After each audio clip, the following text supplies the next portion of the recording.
दूतों ने पत्रिका बाँच करके सुनाई। दूतों ने कहा, महाराज पाती लिखल बाटे थोड़ा, जल्दी साजो हाथी घोड़ा। थोड़ा लिखना बहुत समझना। जो पत्र लिखने की परंपरा है, तदवत मिथिला नरेश ने पत्र लिख करके दिया था। दूतों ने पत्र पढ़ करके सुनाया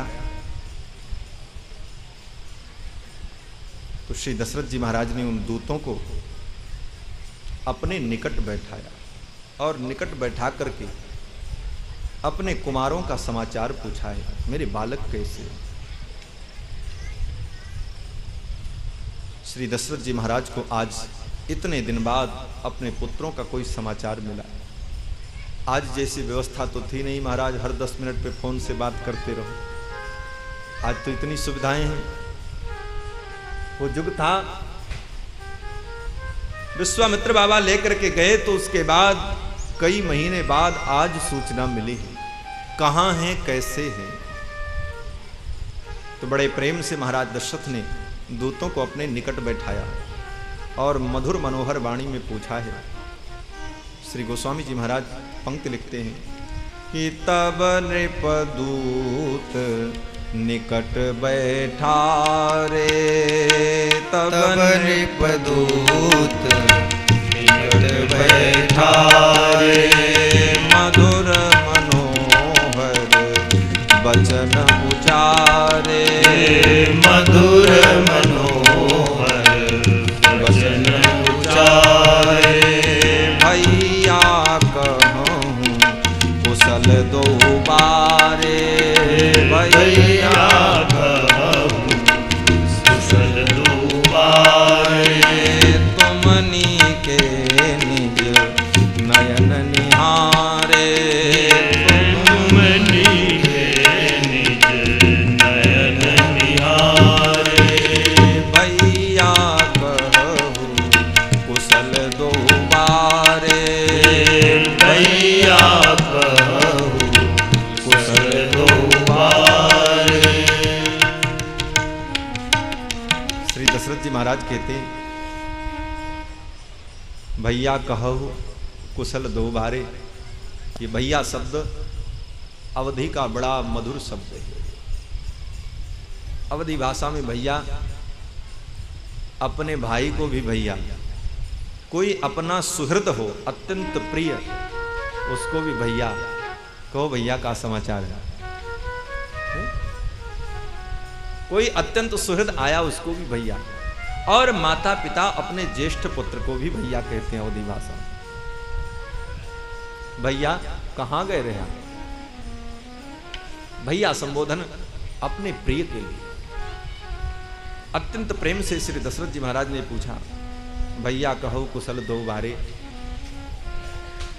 मेरे दोनों बालक कुशल तो हैं, तुम नीके निज नयन निहारे, ठीक से तुमने देखा है मेरे कुमारों को? जब इस प्रकार पूछा दशरथ जी ने कि तुम नीके निज नयन निहारे, तो दूत बेचारे गदगद हो गए। दूतों के आंखों में अश्रु आ गए।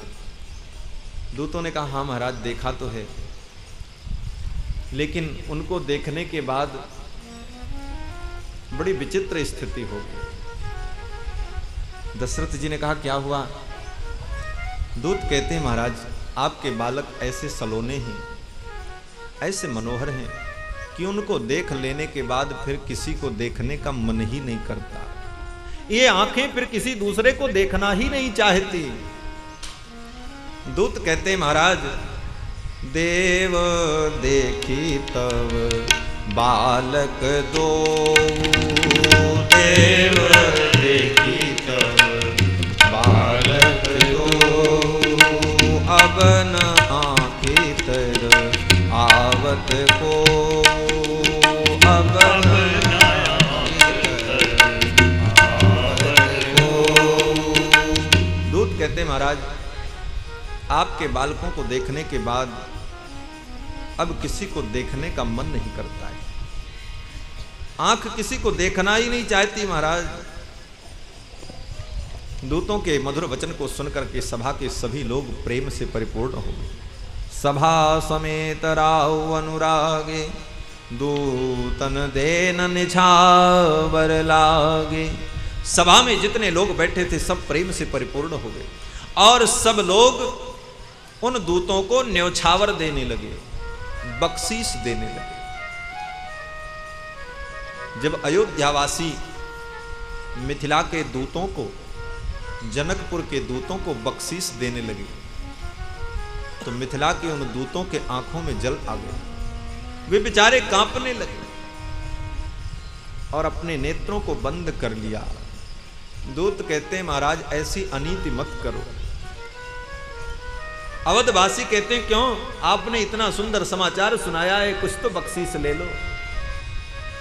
दूत कहते हैं महाराज हम धर्म में निष्ठा रखने वाले हैं, हम मिथिला के दूत हैं और हमारे महाराज की बेटी सीता का विवाह आपके घर में होने वाला है। आपके घर की बख्शीश हम लेकर के किस नरक में जाएंगे महाराज, ऐसा मत करो, ऐसा अन्याय मत करो। धर्म विचार सब ही सुख माना। धर्म की इतनी ऊंची भावना सुन करके सबको सुख हुआ। जब मिथिला के दूत इतने शिष्ट हैं, मिथिला के दूतों में धर्म की इतनी रुचि है, इतनी निष्ठा है कि मिथिला के महाराज की बेटी का विवाह होगा, अभी हुआ नहीं है। और दूत कितने धर्म प्राण हैं कि अवध के लोगों के द्वारा दी गई बख्शीश भी नहीं लेना चाहते। धर्म विचार सब ही सुख माना, तब उठ भूप वशिष्ठ कहूं दीन पत्रिका जाई।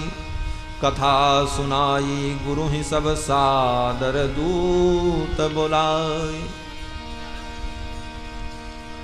महाराज दशरथ ने गुरुदेव भगवान को, श्री वशिष्ठ जी महाराज को बुला करके पत्रिका दी और कहा महाराज ऐसे ऐसे पत्रिका आई है, क्या करना चाहिए, आप आज्ञा करें। आपकी कृपा से सदैव ये कुल आनंदित रहा है, अब आपके आशीर्वाद की आकांक्षा है। वशिष्ठ जी महाराज ने कहा राजन आप क्यों चिंता करो, आपका तो कल्याण ही कल्याण है महाराज, इसलिए चिंता न करो, बारात की तैयारी करो। तुम कहूं सर्व काल कल्याणा, तुम कहूं सर्व कल्याणा। सजहूं बरात बजाई निशाना, सजहूं बरात बजाई निशाना। वशिष्ठ जी ने कहा अब निशान बजे, भेरी नगाड़े बजें और बारात सजने की तैयारी हो। दशरथ जी महाराज ने कहा जैसी आज्ञा। दशरथ जी ने अपने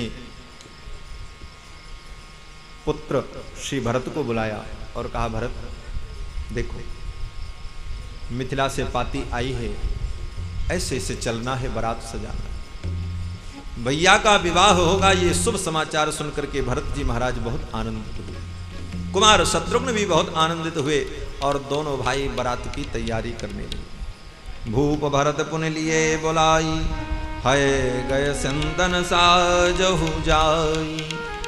जाकर के हाथी घोड़े रथ तैयार करो, कितने लोगों को चलना है, क्या क्या करना है, सारी व्यवस्था करो। फिर तो महाराज भरत जी ने व्यवस्था प्रारंभ की। विचार होने लगा कि समय बहुत कम है और बारात भी ले चलना है, कोई भी अपने परिजन और पुरजन अगर छूट गए, उनको निमंत्रण नहीं मिला तो बड़ा कष्ट होगा। लोग कहेंगे महाराज ने अपने बेटे का विवाह कर लिया और मुझे बुलाया नहीं, और बेटे का विवाह है वो भी ज्येष्ठ पुत्र का, और इतनी तपस्या के बाद बेटा मिला है, ऐसे बेटे का विवाह है, इसलिए कोई छूटना नहीं चाहिए, सबको निमंत्रण देना है। मंत्रियों ने कहा महाराज समय बहुत कम है, इतने लोगों को निमंत्रण पहुंचेगा कैसे, कैसे सब जगह निमंत्रण पहुंचाया जाए। दशरथ जी को बड़ी चिंता हुई। तब तक श्री देवर्षि नारद आ गए। नारायण हरि। नारद जी आए और नारद जी ने कहा, महाराज आप क्यों चिंतित हैं, ये कार्य मैं कर दूंगा। दशरथ जी ने कहा, कैसे। देवर्षि नारद ने कहा, आप निमंत्रण पत्रिका दो और मैं आपके जितने पुरजन परिजन बंधुजन हैं सबके पास मैं पहुंचा दूंगा। दशरथ जी ने कहा, मेरे परिजन पुरजन तो यहां मृत्युलोक में हैं, लेकिन मेरे मित्रजन स्वर्ग में भी हैं। देवराज इंद्र इनके मित्र हैं और भी अनेक देवता इनके मित्र हैं। दशरथ जी की मित्रता केवल पृथ्वी पर नहीं है, स्वर्ग तक। स्वर्ग में भी महाराज दशरथ जाते तो देवराज इंद्र अपने सिंहासन पर इनको बैठा करके इनका सम्मान करते। ऐसे श्री दशरथ जी महाराज। दशरथ जी ने कहा, सबको निमंत्रण देना है। नारद जी ने कहा, आप चिंता मत करो, मैं सबको निमंत्रण दे दूंगा। तीनों लोक में आपके जो शुभ चिंतक हैं सबके पास निमंत्रण पहुंच जाएगा। बोले, इतने जल्दी तो इतनी निमंत्रण पत्रिका भी नहीं लिखी जा सकती। नारद जी ने कहा, अब लिखने की जरूरत नहीं है, अब तो जबानी निमंत्रण दिया जाएगा। समय कहां है। बोले, जबानी निमंत्रण कैसे होगा, फिर भी कुछ तो होना चाहिए। तो नारद जी ने कहा, महाराज हल्दी में रंग करके थोड़ा चावल ले आओ, मंगलाक्षत ही हम निमंत्रण के रूप में लोगों को दे देंगे। नारद जी के वचन को सुनकर दूत लोग गए। लगभग 1 सेर चावल लेकर के आए, हल्दी में रंग कर, दूर्वा अक्षत डालकर, दूर्वा डालकर। तो नारद जी ने जब देखा तो नारद जी ने कहा, 1 सेर अक्षत में आपके सारे परिजनों को निमंत्रण मैं कैसे दूंगा महाराज, ये तो नहीं पूरा लगेगा। तो दशरथ जी महाराज ने कहा, कितना और मंगा दें, 1-8 कुंटल लगेगा। नारद जी ने कहा, आपसे होने वाला नहीं है ये काम। दशरथ जी ने कहा, तब। नारद जी ने कहा, मिथिला से जो दूत आए हैं उनको बुलाओ। दूत लोग आए। नारद जी ने दशरथ जी से कहा, राजन मिथिला से जो पत्रिका आई है वो पत्रिका कहां है, जरा मुझे दिखाओ। दशरथ जी महाराज ने पत्रिका खोल करके दिखाई। नारद जी बड़े चतुर हैं। नारद जी ने देखा उस पत्रिका के ऊपर, पत्रिका लिखने के बाद पत्रिका के ऊपर हल्दी और कुमकुम और अक्षत लगा था। पत्रिका की पूजा करके श्री जनक जी महाराज ने भेजा था। पत्रिका में लगे हुए हल्दी अक्षत और कुमकुम को निकाल करके अयोध्या के अक्षत में मिला दिया।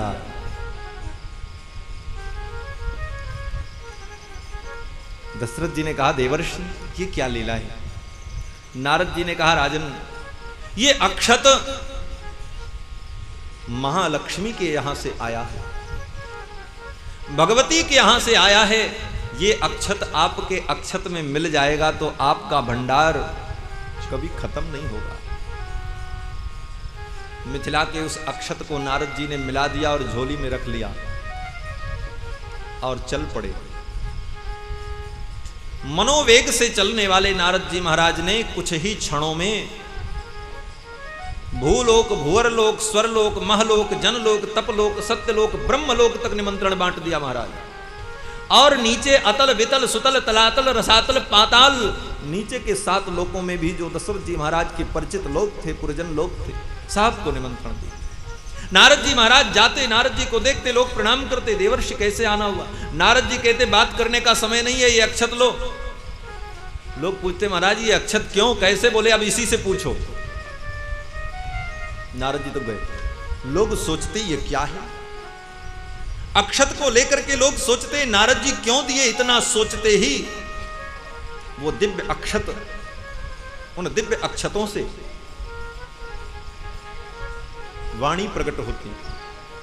अयोध्याधिपति महाराज दशरथ अपने ज्येष्ठ पुत्र रघुनंदन राम का विवाह कर रहे हैं। अमुक तिथि को विवाह है। मार्ग शीर्ष शुक्ल पक्ष पंचमी को जनकपुर बारात पधारेगी, आप सभी लोगों को बारात में सम्मिलित होना है, उसी का ये निमंत्रण आया है। वो अक्षत बोल पड़ते। ऐसी भगवान की मधुर लीला। भगवान सब कुछ करने में समर्थ हैं। जो जड़ को चेतन बना सकता है, चेतन को जड़ बना सकता है, उसके लिए कुछ असंभव नहीं। कर्तुम अकर्तुम अन्यथा कर्तुम भगवान समर्थ हैं। अक्षत भी बोल रहे हैं। यही तो भगवान की लीला है। लोग भगवान की लीला को सुनकर, बुद्धिमान लोग जो तथाकथित बुद्धिमान हैं, वो सोचते हैं ऐसा कैसे हुआ। बोले वहां कैसे का प्रश्न नहीं होता, कैसे हुआ, बस हुआ। भगवान कुछ भी कर सकते हैं भैया। लोग कहते हैं 7 कोस की द्वारिकापुरी थी। 7 कोस कितना बड़ा होता है, कोई बहुत बड़ी जगह नहीं होती। 7 कोस लंबी चौड़ी द्वारिकापुरी, और द्वारिकापुरी की जनसंख्या कितनी थी? बोले 56 करोड़ तो यदुवंशी ही थे, केवल कृष्ण भगवान के परिवार वाले। भारत की जितनी जनसंख्या, उसकी आधी जनसंख्या तो भगवान कृष्ण के परिवार वालों की थी।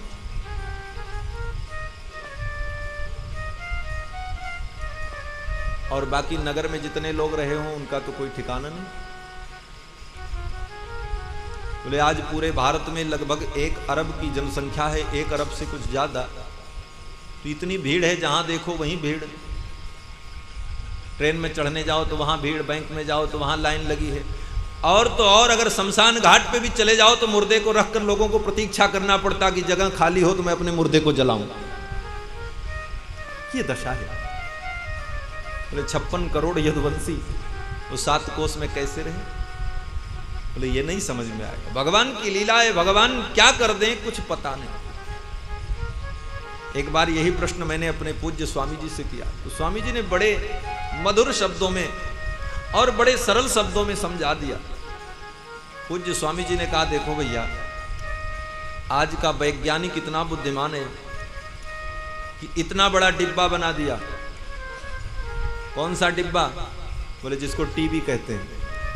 टीवी देखा ना आप तो घर घर में। सहस्राणि लक्षोपरि रघुवंशजाः विवाहे रामभद्रस्य परिवारयुतागताः 64 सहस्राणि लक्षोपरि रघुवंशजाः। 1,64,000 तो केवल रघुवंशी लोग थे, जो राम जी के अपने खास परिवार के लोग थे।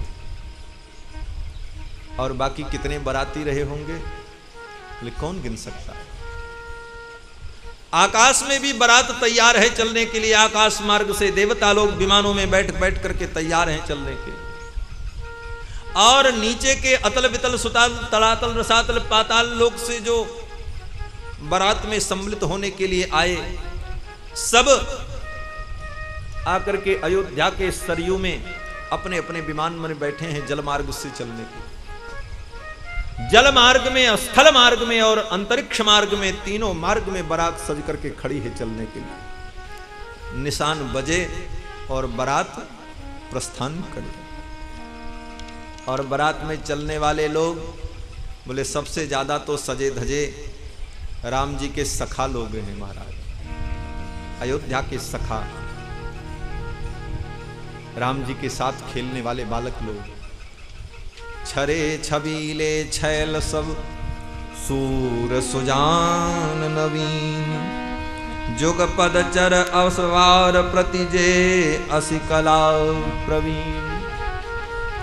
सुंदर छरे छबीले छैल कुमार लोग घोड़ों पर बैठ बैठ कर अपनी अपनी तलवारें लेकर अनेक प्रकार के मनोविनोद करते हुए बारात में चलने के लिए तैयार हैं। और श्री दशरथ जी महाराज ने दूतों से कहा है, ऊंटों के ऊपर, कांवर में और घोड़ों के ऊपर अनेक प्रकार के बहुमूल्य रत्न पदार्थ रख लिए जाएं कोष से निकालकर, क्योंकि विवाह में चलना है, लोगों को देना होगा, न्यौछावर देनी होगी, जरूरत पड़ेगी। महाराज अनेकों ऊंटों पर, हाथियों पर, घोड़ों पर सब माल खजाना रखा गया।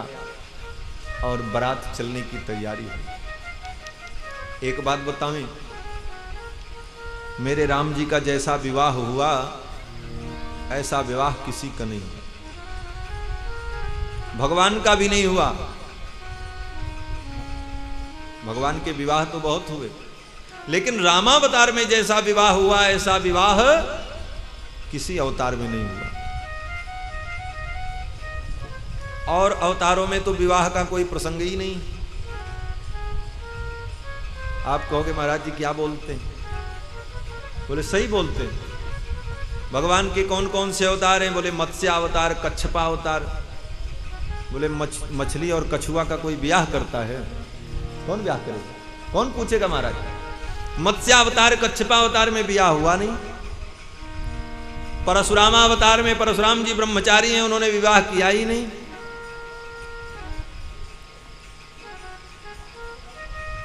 बोले नरसिम्हावतार में हुआ होगा?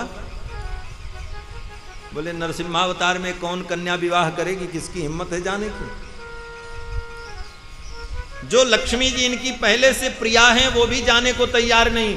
वेदव्यास जी लिखते हैं, नरसिंह भगवान जब प्रकट हुए, हिरण्यकश्यपु का वध कर दिया, क्रोध शांत नहीं होता।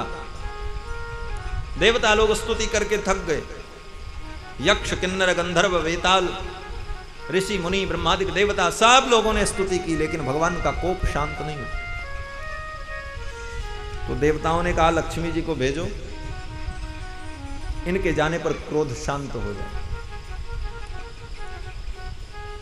कोई आदमी कितना भी नाराज हो, तड़क रहा हो, भड़क रहा हो, लेकिन उसकी पत्नी सामने चली जाए और प्रेम से बोल दे अजी क्यों नाराज हो, तो तुरंत ठंडे हो जाते हैं। देवताओं ने सोचा लक्ष्मी जी को भेजना पड़ेगा तब ये ठंडे होंगे। तो लक्ष्मी जी को बड़ा गर्व हो गया, जो काम कोई नहीं किया वो तो मैं करूंगी, अभी मैं इनके क्रोध को शांत करती। लक्ष्मी जी ने षोडश श्रृंगार किया और चल पड़ी। लटकते मटकते चटकते भगवान नरसिंह के सम्मुख जब पहुंची, साक्षात श्री प्रेषिता देवैहि, देवताओं ने श्री जी को भेजा। नरसिंह भगवान ने अपने भयंकर नखों को आगे बढ़ाया और दौड़ा लिया पकड़ने को। बगी लक्ष्मी जी भयभीत होकर देवताओं के पास आई। लक्ष्मी जी ने कहा आज तो ये मुझसे भी शांत होने वाले नहीं। लक्ष्मी जी चले गए। तो जिस अवतार में उनकी प्रिया सम्मुख खड़े होने का साहस नहीं कर पाती, ऐसे अवतार में विवाह कौन करेगा? आप कहोगे कृष्णावतार में तो विवाह हुआ। कृष्णावतार में भी हुआ, मैं मानता हूं, और एक दो नहीं 16,108 विवाह भगवान कृष्ण के हुए। लेकिन एक भी विवाह ऐसा नहीं हुआ जिस विवाह में भगवान कृष्ण को यह सौभाग्य मिला हो कि वो बारात सजा करके जाएं, दुल्हा बन करके, सखियां उनकी आरती उतारें, परछन करें, गीत गावें और बड़े आनंद से विवाह हो। यह अवसर कृष्ण भगवान को नहीं मिला। विवाह तो बहुत हुए, 16,108 विवाह। कहीं पर झगड़ा हो रहा है, कहीं पर मार हो रहा है, कहीं लोग मारे जा रहे हैं, लोग चीख रहे हैं, चिल्ला रहे हैं, और ऐसे भगदड़ में भगवान कृष्ण पत्नी का हरण करके ले जा रहे हैं। ऐसे ही सब विवाह हुआ कृष्ण भगवान। भागवत पढ़ लेना, 16,108 विवाह सब ऐसे हुए। भौमासुर दैत्य को मार करके 16,000 राजकन्याओं को लेकर के आए। रुक्मिणी का हरण किया, मित्रविंदा का हरण किया, सत्या के स्वयंवर में युद्ध हुआ। किसी भी विवाह में भगवान कृष्ण को यह अवसर नहीं मिला कि बारात सजा करके जाते, दुल्हा बन करके जाते और सखियां गीत गाती और विवाह का आनंद आता। ये अवसर, ये आनंद तो केवल भगवान श्री राम को मिला। रामावतार में ये सुख प्रकट हुआ। भगवान श्री राम का जैसा विवाह हुआ ऐसा किसी का नहीं, न भूतो न भविष्यति। और अद्भुत विवाह, दुल्हा पहले पहुंच गया ससुराल और बारात बाद में जाएगी। दुल्हा और सहबाला पहले पहुंच गए, बारात अभी सज रही है। बारात सज करके तैयार हुई, अब कैसी बारात बनी, श्री गोस्वामी जी महाराज कहते हैं वर्णन नहीं किया जा सकता, अद्भुत है। बनई न वर्णत बनी बराता, हो ही सगुन सुंदर शुभ दाता। अनेक प्रकार के सुंदर शकुन होने लगे। भगवान जब बराती जब चले तो अनेक प्रकार के शुभ शकुन होने लगे। निशान बजा है, एक रथ पर महाराज दशरथ विराजे और एक रथ पर गुरुदेव वशिष्ठ भगवान विराजे हैं। वशिष्ठ जी का रथ आगे आगे चलता है और पीछे पीछे महाराज दशरथ का रथ चल रहा है। लोग देख रहे हैं, लगता है जैसे देवगुरु बृहस्पति के साथ देवराज इंद्र चल रहे हैं। बारात चल पड़ी। श्री गोस्वामी जी महाराज कहते हैं कि बनई न बरनत बनी बराता, बनई न बरनत बनी बराता, हो ही सगुन सुंदर शुभ दाता, हो ही सगुन सुंदर शुभ दाता। जब बारात चली तो अपने आप सगुन होने लगा। कैसा सगुन होने लगा? बाराती लोग चल रहे हैं, तब तक कहीं से खेत में से लोमड़ी आ गई। लोमड़ी जानते हैं ना, बड़ी पूंछ वाली लोमड़ी आई और रास्ते में नाचने लगी बारातियों के सामने, और नाच करके भाग करके खेत में जाती, फिर दौड़ती आती और आकर के बारातियों के सामने नाचने लगती। लोमड़ी का दर्शन यात्रा में शुभ होता है। लोवा फिर दरसु दिखावा, लोवा आ रही है और जा रही है, दर्शन देकर के यात्रियों का, बारातियों का मंगल कर रही है। तब तक बाराती लोग थोड़े आगे बढ़े, बारात आगे गई तो फिर एक शकुन हुआ। सुरभि सन्मुख शिशु पियावा, एक गाय मार्ग में आकर के खड़ी होकर अपने बछड़े को दूध पिला रही है। सवत्सा गऊ का दर्शन हुआ है। बछड़े को दूध पिलाती हुई गऊ को देखना ये मंगल है। मंगल हुआ। बारात और आगे बढ़ती है। सन्मुख आयौ दधि अरुमीना, बारात थोड़ा आगे बढ़ी तो देखते क्या है, दही बेचने वाली स्त्रियां अपने मस्तक पर दही लेकर के आ रही हैं, और मीना मछलियां दिखाई पड़ी।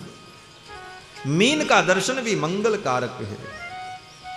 और आगे बढ़े तो कर पुस्तक दुई विप्र प्रवीणा, कर पुस्तक दुई विप्र प्रवीणा, सन्मुख आयौ दधि अरुमीना, सन्मुख आयौ दधि अरुमीना। कर पुस्तक दुई विप्र प्रवीणा, हाथ में पुस्तक लिए हुए ब्राह्मण बालक आ गए। ब्रह्मचारी ब्रह्मचारी लोग वेद पढ़ रहे थे, वेद के मंत्रों का अभ्यास कर रहे थे और गुनगुनाते हुए आ रहे थे। ओम स्वस्ति न इंद्रो वृधस्रवाः, स्वस्ति नः पूषा विश्ववेदाः, स्वस्ति नस्तारक्षो अरिष्टनेमि, स्वस्ति नो बृहस्पतिर्दधातु। वेद पाठी ब्राह्मण वेद का अनुसंधान करते हुए पुस्तक लिए हुए आ रहे, उनको देखा है। मंगलमय कल्याणमय अभिमत फलदातार, जनु सब साचे हो नहित भये सगुन एक बार। सब सगुन एक साथ होने लगे। क्यों?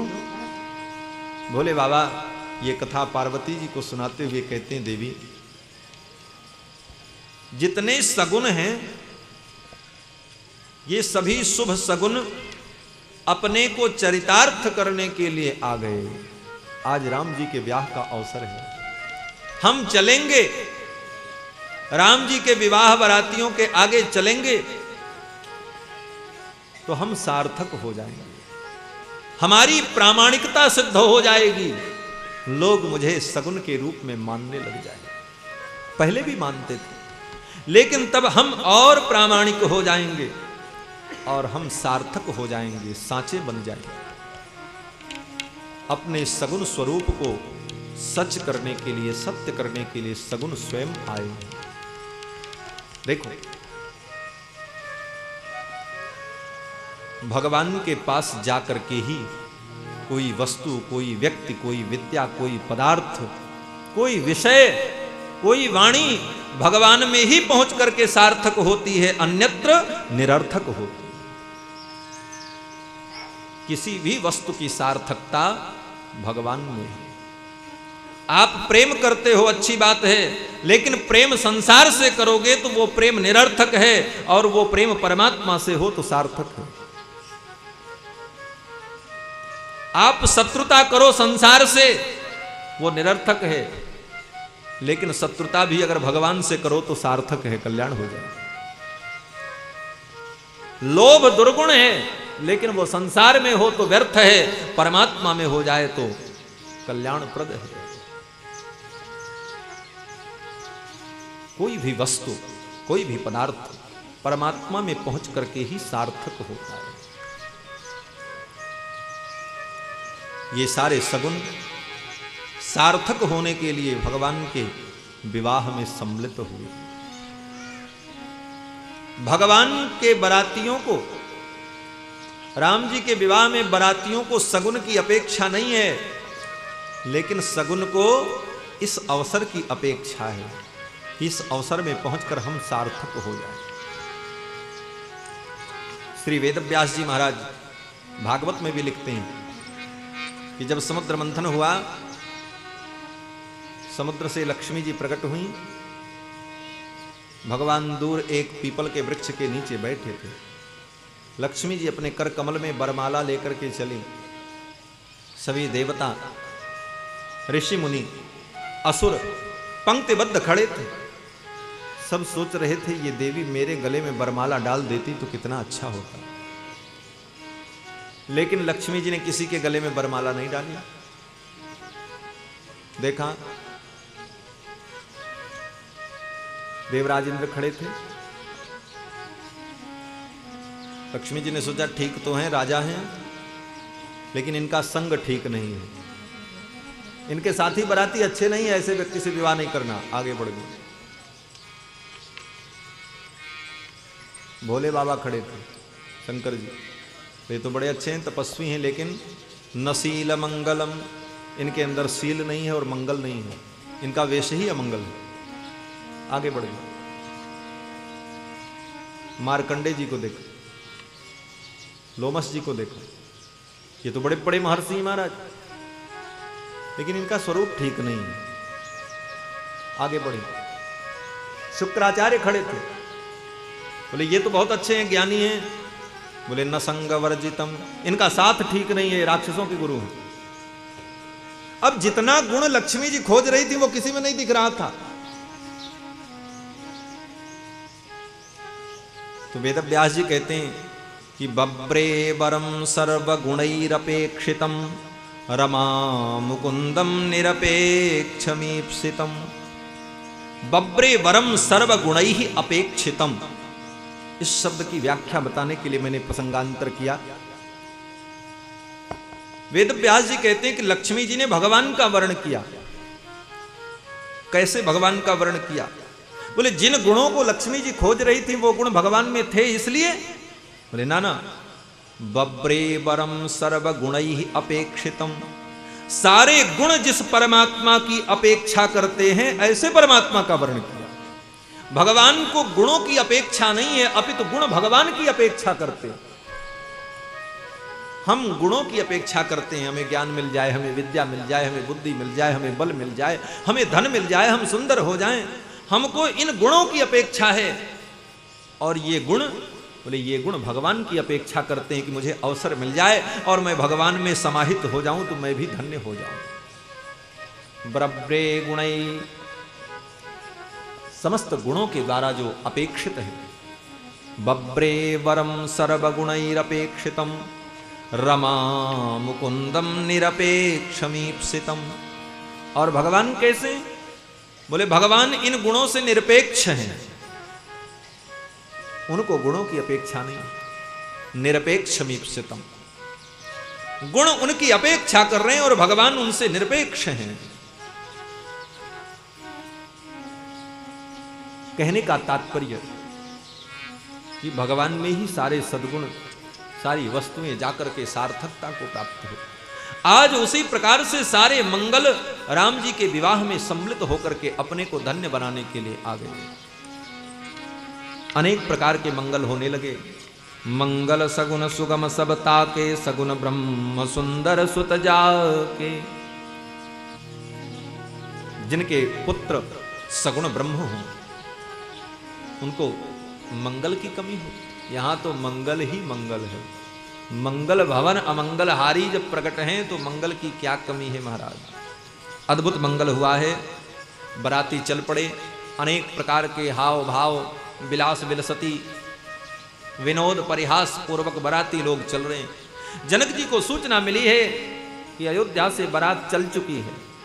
जनक जी महाराज ने अपने दूतों को लगा करके, सेवकों को भेज करके नदियों के ऊपर पुल बनवा दिए, क्योंकि बरातियों को उतरना है।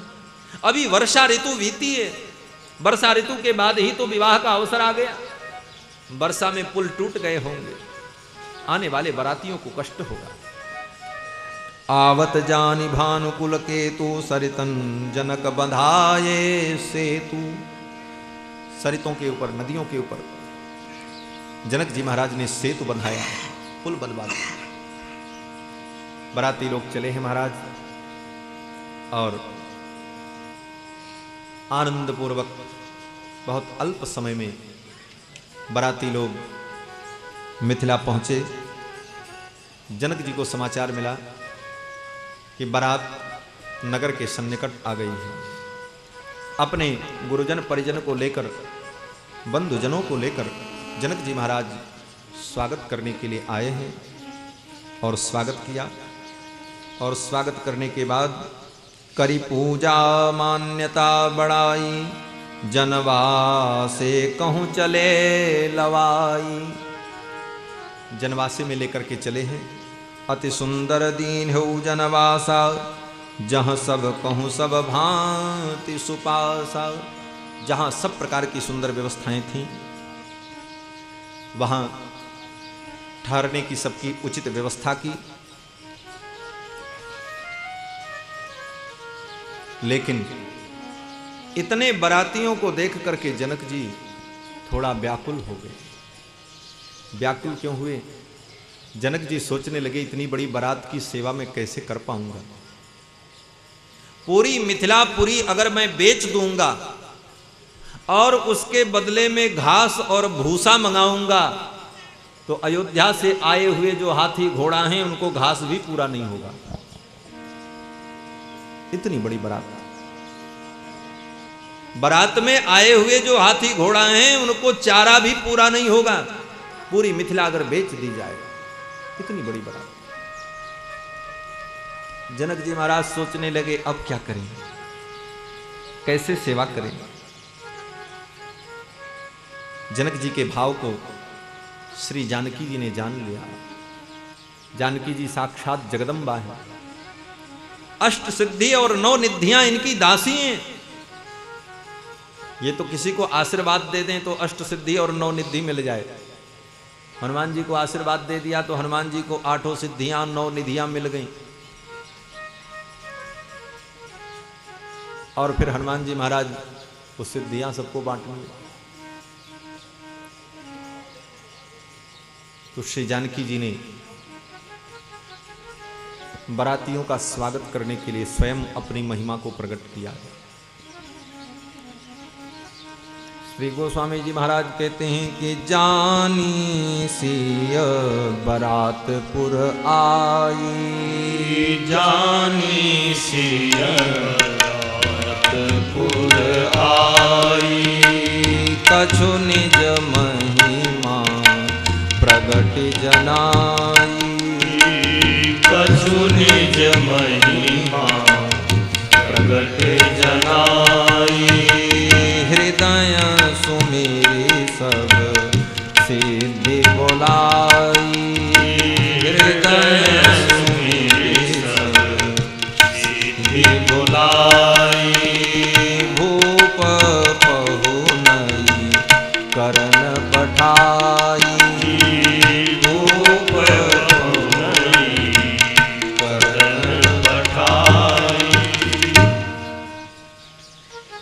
कछु निज महिमा प्रकट जनाई। अपनी कुछ महिमा को जानकी जी ने प्रकट किया। जानकी जी के संकल्प करते ही अष्ट सिद्धियां नवनिधियां प्रकट हो गई। अणिमा महिमा लघिमा गरिमा प्राप्ति प्राकाम स्वावस्य 8 प्रकार की सिद्धियां प्रकट हो गई। और उन सिद्धियों ने अपने अपने अंश से अनेक प्रकार की उपसिद्धियों को प्रकट किया।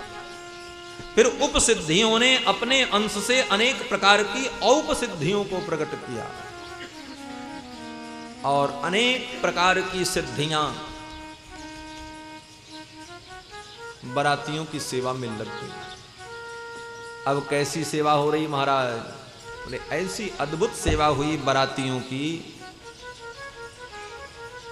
कि बाप जन्म में अयोध्या वासियों ने ऐसी सेवा नहीं देखी थी महाराज। मैं सच्ची कहता हूं, ऐसी सेवा हुई महाराज कि ऐसा सुख ऐसा आनंद कभी अवधवासियों ने देखा ही नहीं था। कैसी सेवा? बोले किसी को पानी पीने की इच्छा हो, प्यास लगे, वो जब तक मन में सोचे कि मैं किसी से कहूं या पानी खोजूं कहां मिलेगा, उसके पहले सामने एक दासी प्रकट हो जाती स्वर्ण के पात्र में जल लेकर और बड़े मधुर शब्दों में कहती, भगवान आपको प्यास लगी है, आप जल पी लें। आदमी सोचता अरे मैं तो मन में सोच रहा था, ये कैसे जान गया? ऐसी सिद्धि मन में संकल्प करती प्रकट। भीड़ में छोटे छोटे बच्चे जो अयोध्या से गए हैं बारात में, वो बच्चे अपने परिजनों से बिछुड़ जाएं, खोजने लग जाएं, व्याकुल होते ही उनके अगल बगल उनके परिजन प्रकट हो जाएं। खोजने की जरूरत नहीं। जिसको जो खाना है वो चीजें प्रकट, जिसको कैसा बिस्तर चाहिए, किसको क्या चाहिए, मन के संकल्प करते ही वो वस्तुएं प्रकट हो जाती। व्यक्ति सोच नहीं पाते ये हो कैसे रहा।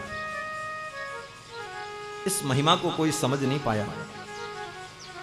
केवल भगवान श्री राम जान पाए। सिया महिमा रघु नायक जानी, सिया महिमा रघु नायक जानी, सिया महिमा रघु नायक जानी, सिया महिमा हर से हृदय हेतु पहचानी, हर से हृदय हेतु पहचानी, हर से हृदय हेतु पहचानी। इस महिमा के हेतु को भगवान ने जान लिया और पहचान लिया। ओह मेरी जानकी ने ऐसी महिमा प्रकट की। चलो अच्छी बात है। बारातियों का खूब स्वागत होने लगा। राम जी को समाचार मिला पूज्य पिताजी आए हैं, चल करके मिलना चाहिए।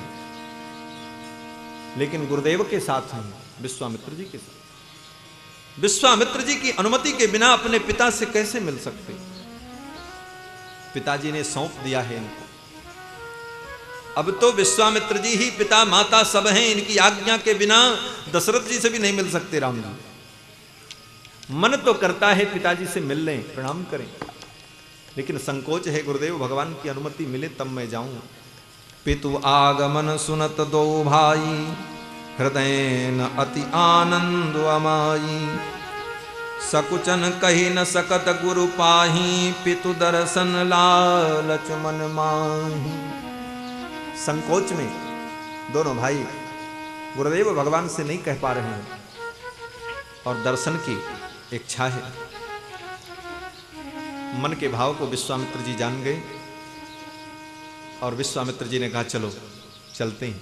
विश्वामित्र जी स्वयं दोनों कुमारों को लेकर के जनवासे में आए हैं, जहां पर दशरथ जी महाराज ठहरे थे। दोनों बालकों को लेकर के पहुंचे हैं विश्वामित्र जी के चरणों में। दशरथ जी ने प्रणाम किया, फिर भरत और शत्रुघ्न ने प्रणाम किया और भगवान श्री राम ने, कुमार लक्ष्मण ने दशरथ जी को प्रणाम किया। दशरथ जी को जब प्रणाम किया तो श्री दशरथ जी महाराज ने दोनों कुमारों को दोनों हाथों से अपने हृदय से लगा लिया। सुत ही अलाय दुसह दुख मेटे, मृतक शरीर प्राण जनु भेंटे। मृतक शरीर प्राण जनु भेंटे। अब दशरथ जी को लगता है जैसे आज मरे हुए शरीर में प्राण आ गया। तो बोले राम जी ही तो प्राण हैं। राम जी के दर्शन के बिना, राम जी से दूर रह करके दशरथ जी अभी तक मानो निष्प्राण थे। मृतक शरीर प्राण जनु भेंटे, दोनों बालकों के मस्तक का ग्रहण किया। बालक के मस्तक को सूंघ करके आशीर्वाद देना ये पिता का धर्म है। महाराज दशरथ ने कुमार लक्ष्मण और रघुनंदन राम के मस्तक का ग्रहण किया, आशीर्वाद दिया। फिर भगवान श्री राम ने अयोध्या से आए हुए विप्रजनों को प्रणाम किया। विप्रबंद वंदे दोह भाई, श्री भरत ने और शत्रुघ्न ने राम जी को प्रणाम किया। फिर चारों भाई मिले हैं, अद्भुत आनंद हुआ। राम ही देखी बारात जुड़ानी, राम जी को देख करके बाराती लोग सुखी हुए। फिर तो राम जी जनवासे में ठहरे हैं और अद्भुत स्वागत हुआ। स्वागत के बाद अब बारात जनवासे से महाराज जनक के द्वार पर पहुंचेगी, इसकी तैयारी होने लगी। सभी भाइयों ने मिलकर के दुल्हा राम को सजाया है। अभी इधर तैयारी चल रही थी, तब तक श्री जनक जी महाराज अपने गुरुदेव सतानंद जी को लेकर के आए। सतानंद जी आए, चर्चा हुई, क्या करना है, कैसे करना है। दशरथ जी ने कहा, मैं तो प्रतिग्रह लेने वाला हूं। प्रतिग्रहो दातृवशः, दशरथ जी कहते हैं दान लेने वाला तो देने वाले के अधीन होता है। देना आपको है, कन्यादान आपको करना है, हम तो लेने वाले हैं। आप जैसे कहो, जो कहो, जहां कहो वहां चले, हमको क्या करना, आप जैसे बताओ। जनक जी महाराज कहते हैं ये आपकी उदारता है, आपकी श्रेष्ठता है। तब तक श्री वशिष्ठ जी महाराज ने देखा दशरथ जी का मुख थोड़ा उदास हो गया। वशिष्ठ जी ने पूछा, राजन ऐसे अवसर पर आपका मुख मलिन, कारण क्या है? दशरथ जी कहते हैं, गुरुदेव बहुत प्रसन्नता है, आज मेरे ज्येष्ठ पुत्र राघव का विवाह है, लेकिन थोड़ा दुख भी है। वशिष्ठ जी ने कहा, क्या दुख? जनक जी भी बैठे। दशरथ जी महाराज ने कहा, गुरुदेव आपको सब मालूम है, चतुर्थ अवस्था में मुझे 4 पुत्रों की प्राप्ति हुई और फिर ये चारों पुत्र एक साथ जन्मे, एक साथ बड़े हुए, एक साथ गुरुकुल में पढ़ने गए, एक साथ इन्होंने बाल लीलाएं की, इनके सारे संस्कार एक साथ हुए। और आज एक का विवाह हो रहा है और 3 बचे रह जाएं, यही सोच करके मुझे कष्ट हो रहा है। जब सारे संस्कार इन भाइयों के एक साथ हुए तो विवाह भी संस्कार एक साथ होता। मेरे चारों कुमारों का विवाह होता, मैं देखता, कितना आनंद। फिर क्या था? फिर तो सतानंद जी और विश्वामित्र जी और गुरुदेव वशिष्ठ ने, तीनों महामुनियों ने मिलकर के तीनों कुमारों के विवाह को तय कर दिया। जनक जी ने कहा, महाराज ये मेरा परम सौभाग्य होगा, मेरी औरस बेटी उर्मिला है, उर्मिला का विवाह मैं लक्ष्मण के साथ करूंगा, मैं वचन देता हूं। दशरथ जी बड़े प्रसन्न। जनक जी के छोटे भाई, उनकी 2 कन्याएं मांडवी और श्रुतकी, उनको भी विवाह करना था। बोले ऐसा सुअवसर फिर कहां मिलेगा, एक ही परिवार में सब बहन चली जाएं और एक साथ रहेंगी, कितना आनंद होगा। मैं भी अपनी कन्याओं का विवाह इन दोनों कुमारों के साथ कर दूंगा। बात बन गई, फिर तो महाराज आनंद आनंद हो गया। दशरथ जी के आंखों में अश्रु आ गए। हे विधाता, आपने बड़ी कृपा की, ये भी मेरी इच्छा पूर्ण कर दी। चारों बालकों के विवाह तय हो गए।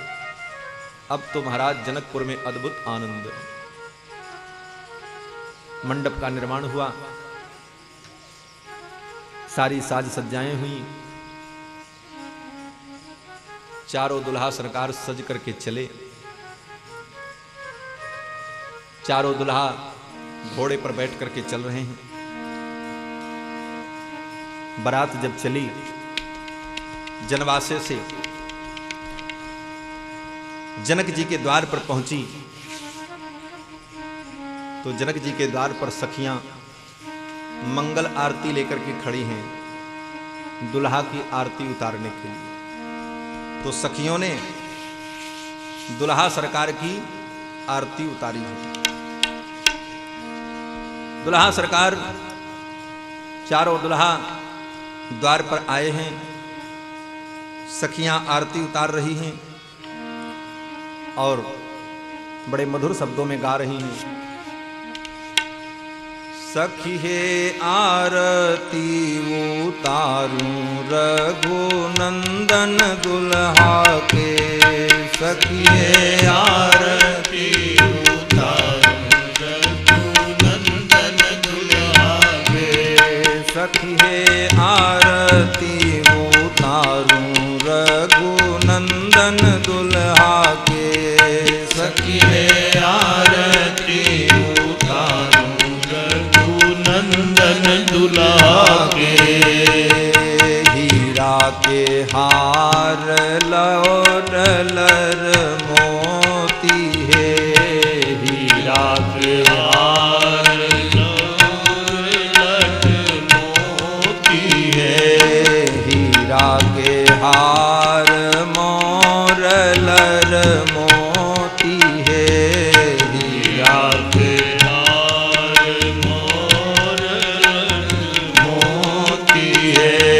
चपकन चारु बिहौती धोती है, चपकन चारु बिहौती धोती है, चपकन चारु बिहौती धोती है, चपकन चारु बिहौती धोती है।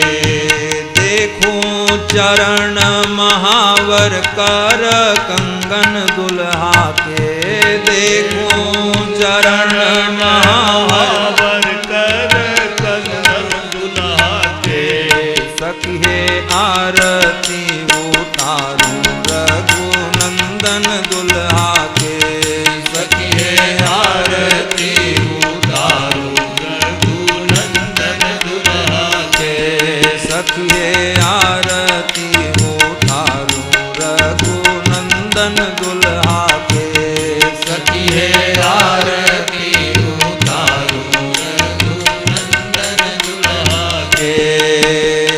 कनवा में कुंडल सोहे ओठवा पे पान के लाली, कनवा में कुंडल सोहे ओठवा में पान के लाली, कनवा में कुंडल सोहे ओठवा पे पान के लाली, कनवा में कुंडल सोहे ओठवा में पान के लाली, नयन कजरवा अलक घुंघरारी काली, नयन कजरवा घुंघरारी काली, नयन कजरवा अलक घुंघरारी काली, नयन कजरवा अलक घुंघरारी काली, चमके लीलरा पे लाल लाल चंदन दुल्हा के, चमके लीलरा में लाल लाल चंदन दुल्हा के, चमके लीलरा पे लाल लाल चंदन दुल्हा के, चमके लीलरा में लाल लाल चंदन दुल्हा के, सखी हे आरती उतारूं रघुनंदन दुल्हा के, सखी हे आरती उतारूं रघुनंदन दुल्हा के, सखी हे आरती उतारूं रघुनंदन दुल्हा के, सखी हे आरती उतारूं रघुनंदन दुल्हा के। मंद मुस्कान भौहें तिरछी कमान है,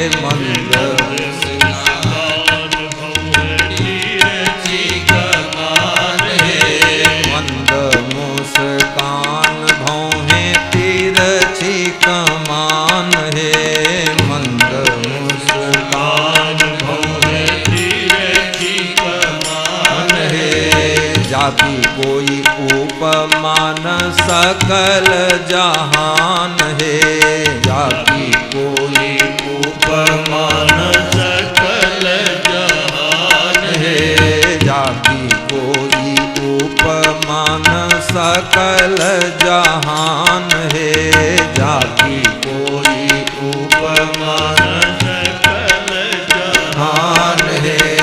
कोटि काम छवि बारू अंग अंगन दुल्हा के, कोटि काम छवि बारू अंग अंगन दुल्हा के, कोटि काम छवि बारू अंग अंगन दुल्हा के, कोटि काम छवि बारू अंग अंगन दुल्हा के। सखिए आरती उतारूं रघुनंदन दुल्हा के, सखिए आरती उतारूं रघुनंदन दुल्हा के, सखिए आरती उतारूं रघुनंदन दुल्हा के, सखिए आरती उतारूं रघुनंदन दुल्हा के।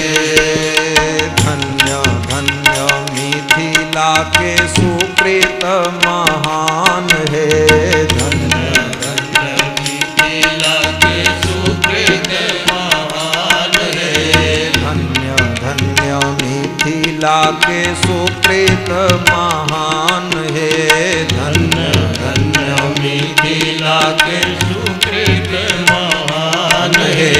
लाडली कृपा से पवनी ऐसन मेहमान है, लाडली कृपा से पवनी ऐसन मेहमान है, लाडली कृपा से पवनी ऐसन मेहमान है, लाडली कृपा से पवनी ऐसन मेहमान है, लाडली कृपा से पवनी ऐसन मेहमान है, लाडली कृपा से पवनी ऐसन मेहमान है।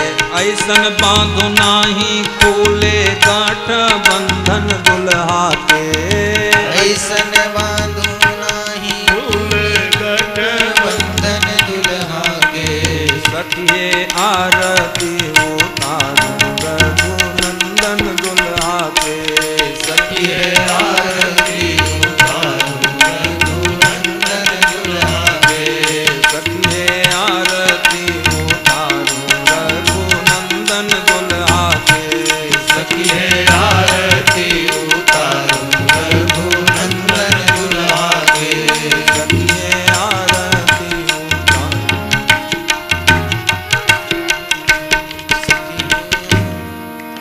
सखियों ने दुल्हा सरकार की आरती उतारी और दुल्हा एक नहीं है महाराज, चार चार है। सखियों ने कहा दुल्हा सरकार बड़े अच्छे हैं, बड़े मधुर हैं, आज भर आंख देख लो। मिथिला की सखियों का बड़ा अद्भुत भाव है। सखियां आपस में कहती हैं कि ऐसा दुल्हा जीवन में कभी देखा नहीं होगा और न फिर कभी देखने को मिलेगा। चपकन चार बिहौती धोती है, सुंदर बिहौती धोती पीले रंग के हरदी में रंगी हुई दुल्हा सरकार पहने हैं। सर पे मोर, सुंदर मोतियों की लर, आंखों में काजल, कानों में मकराकृत कुंडल, मुख में पान, और पान खाते हुए दुल्हा सरकार रुमाल लेकर के मुंह पे रखे हुए। क्यों? बोले पान खाने की आदत नहीं है, डर लगता है कि कहीं एक आध बूंद नीचे गिर जाएगा तो जामा जोड़ा खराब हो जाएगा। इसलिए सखाओं ने कहा भैया तुमको पान खाने की आदत नहीं, एक रुमाल साथ में ले लो, नहीं तो बड़ी बेइज्जती हो जाएगी। तो दुल्हा सरकार ने एक रुमाल ले रखा है और रुमाल से मुख को ढक रखा है। कचरत पान मंद मुस्कात करत कमाल छवि रेशमी रुमाल की। पान कचर रहे हैं, खा नहीं रहे। पान खाना और बात है, पान कचरना और बात। जिसको पान खाने की आदत नहीं है उसको पान खिलाओ तो महाराज तुरंत वो चबर चबर उसको चबा करके खत्म कर देते हैं। और जिसको खाने की आदत है एक बीरा पान खिला दो तो आधे घंटे तक तो पान मुंह में बना ही रहता है। तो पान खाने की आदत नहीं इसलिए चबा जाते हैं। कचरत पान मंद मुस्कात करत कमाल छवि रेशमी रुमाल की। सखियां कहती हैं देखो दुल्हा तो चारों अच्छे हैं, लेकिन चारों में ये जो बड़ा वाला है ना ये बहुत ही अच्छा है। कितना अच्छा है? तो दूसरी सखी कहती है आज हमारी मिथिला नगरी धन्य हो गई, ऐसे दुल्हा सरकार पधारे। ये चारों दुल्हा में जो बड़ा वाला है ये तो कमाल का है, ऐसा दुल्हा तो मैंने देखा नहीं।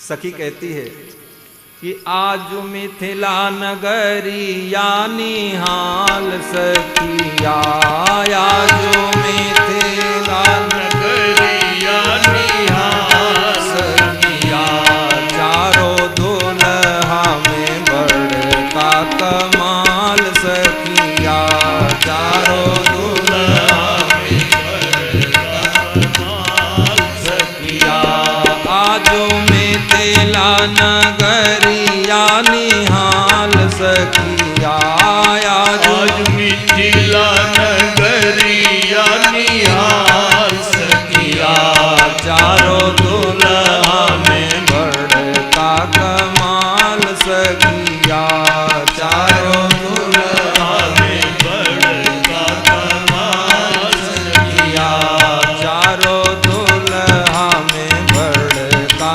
कमाल सखिया, चारों दुल्हा में बड़का कमाल सखिया।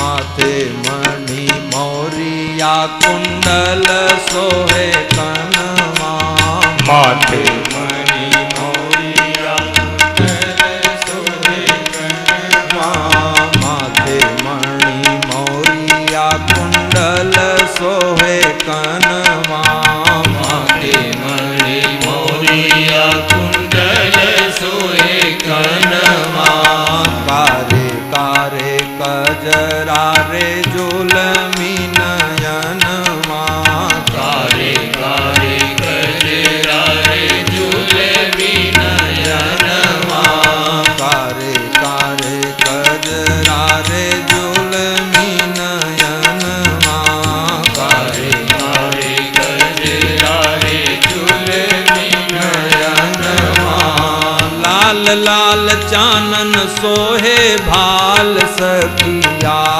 लाल लाल चानन सोहे भाल सखिया, चारों दुल्हा में बड़का कमाल सखिया, चारों दुल्हा में बड़का कमाल सखिया, आजो मिथिला नगरिया निहाल सखिया, आजो मिथिला नगरिया निहाल सखिया, आजो मिथिला नगरिया निहाल सखिया, आजो मिथिला नगरिया निहाल सखिया, चारों दुल्हा में बड़का कमाल सखिया, चारों दुल्हा में बड़का कमाल सखिया, चारों दुल्हा में बड़का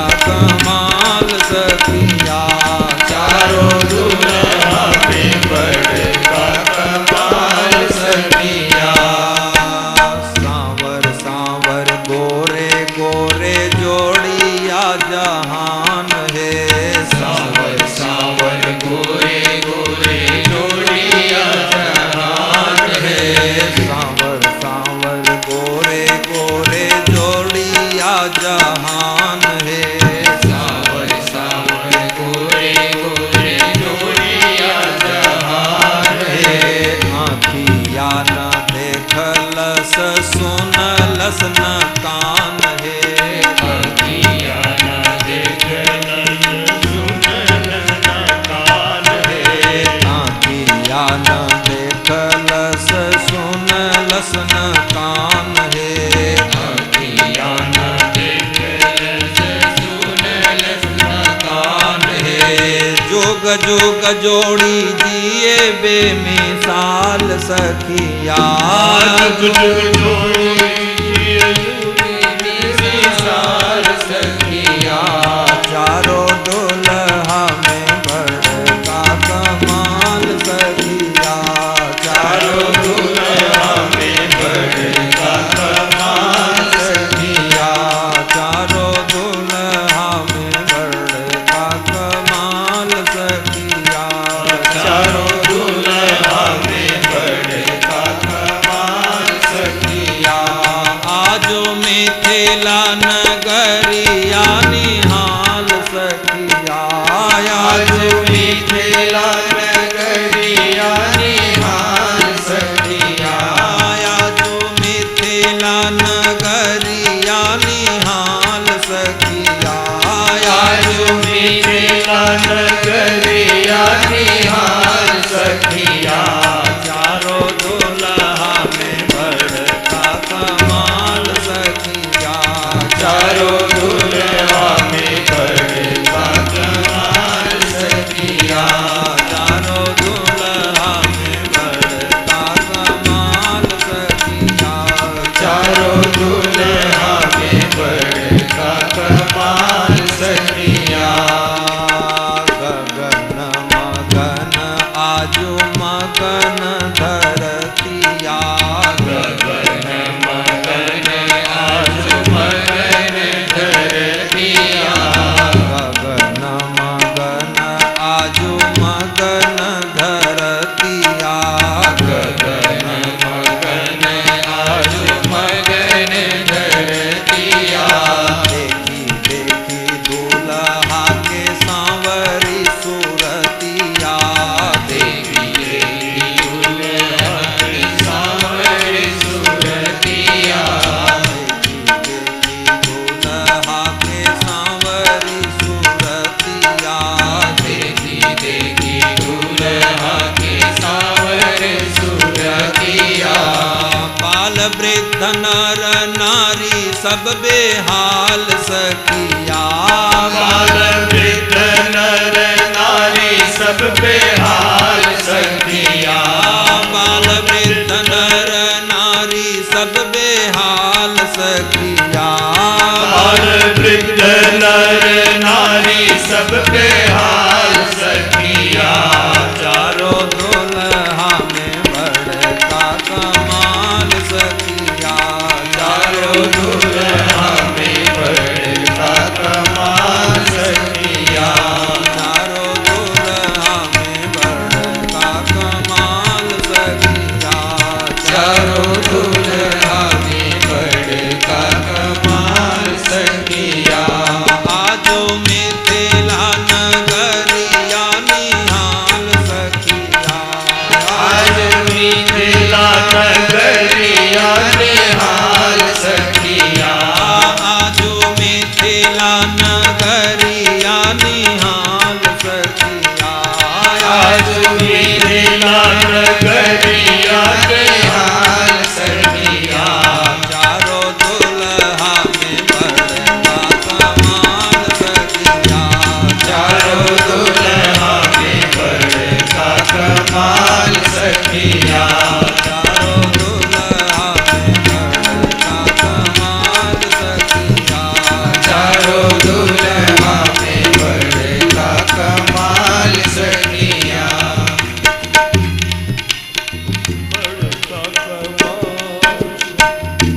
सखियां कहती हैं ये दुल्हा सरकार कौन है?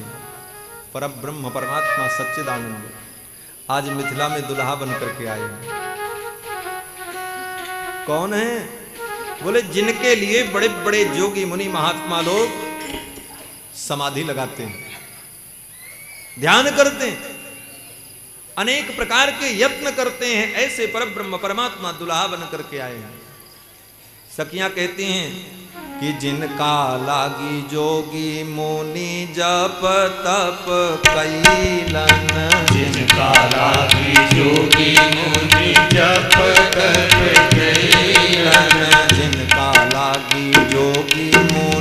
जप तप कैलन, जिनका लागी जोगी मुनि जप तप कैलन, से ही हमरा मिथिला में पाहुन बन के अइलन, से हमरा मिथिला में पाहुन बन के अइलन, से ही हमरा मिथिला में पाहुन बन के अइलन, से ही हमरा मिथिला में पाहुन बन के अइलन, आज लोढ़ा से सिकाई इनकर गाल सखिया, आज लोढ़ा से सिकाई इनकर गाल सखिया, आजो लोढ़ा से सिकाई इनकर गाल सखिया, आज लोढ़ा से सिकाई इनकर गाल सखिया, चारों दुल्हा में बड़का कमाल सखिया, चारों दुल्हा में बड़का कमाल सखिया, चारों दुल्हा में बड़का कमाल सखिया, चारों दुल्हा में बड़का कमाल सखिया, आजो मिथिला नगरिया निहाल सखिया, आज मिथिला नगरिया निहाल सखिया, आजो मिथिला नगरिया निहाल सखिया, आज मिथिला नगरिया निहाल सखिया, चारों दुल्हा में बड़का कमाल सखिया, चारों दुल्हा में बड़का कमाल सखिया, चारों दुल्हा में बड़का कमाल सखिया, चारों दुल्हा में बड़का कमाल सखिया। सखियों ने कहा ये चारों दुल्हा में जो बड़ा वाला है ना, ये तो कमाल का है।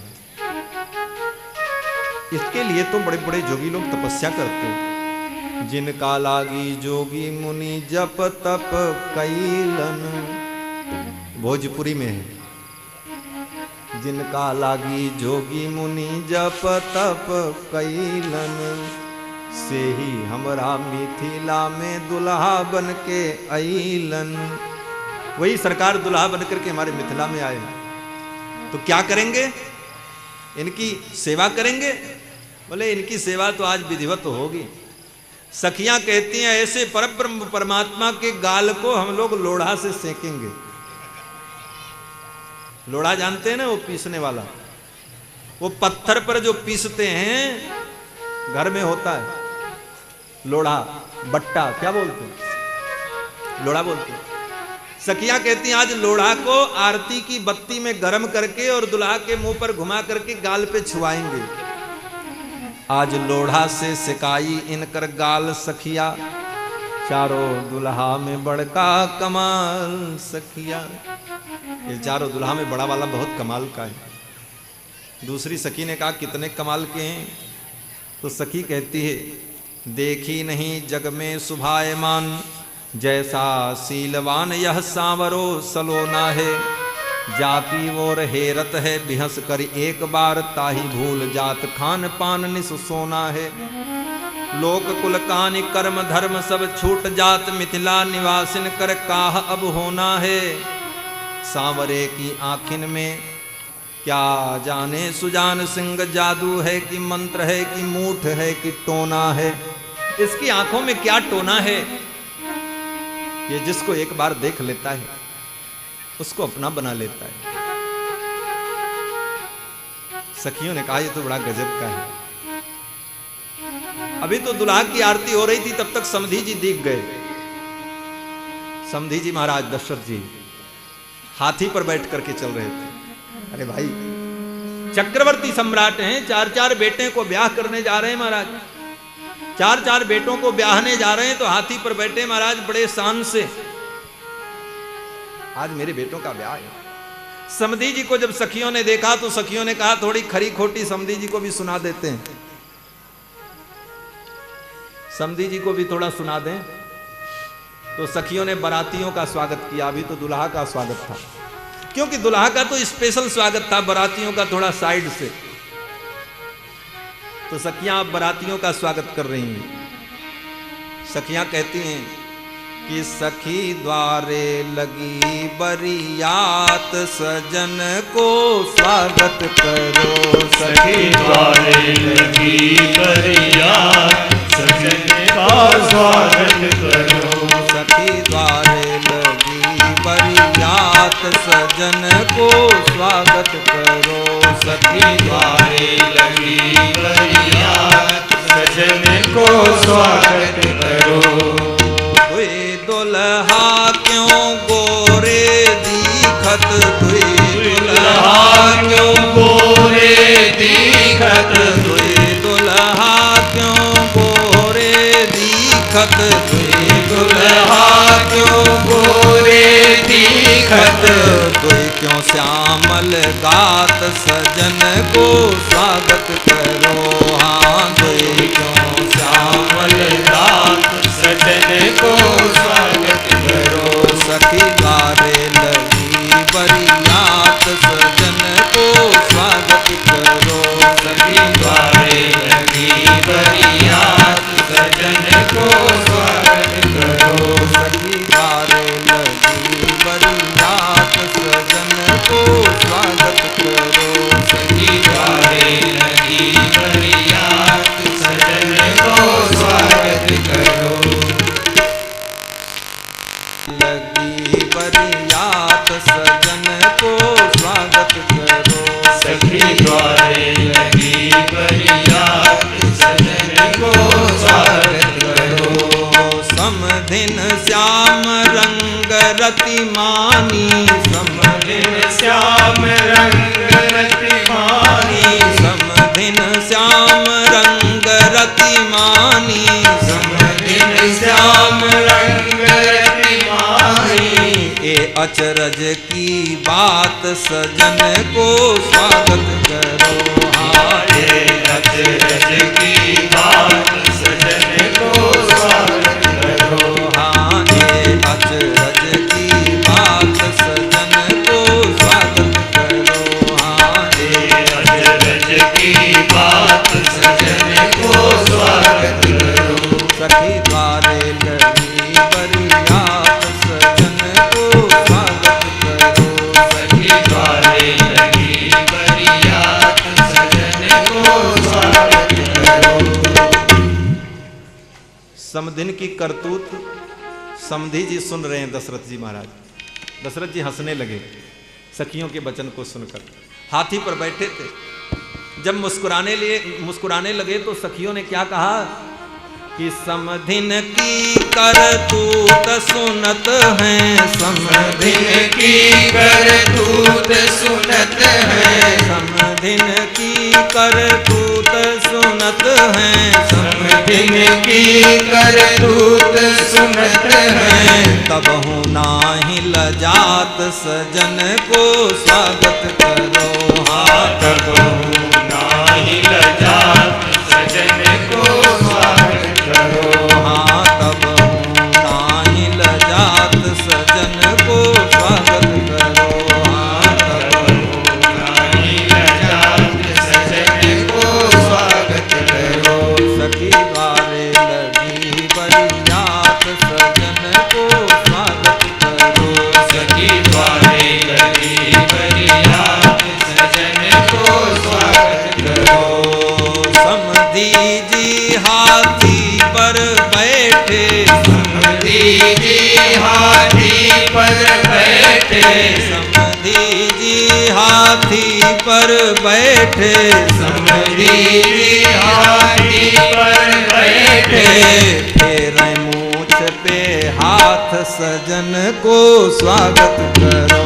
हाँ फेरे मूछ पे हाथ, सजन को स्वागत करो।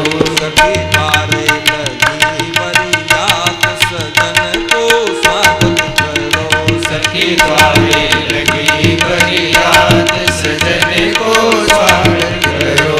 सखी द्वारे लगी बरियात, सजन को स्वागत करो। सखी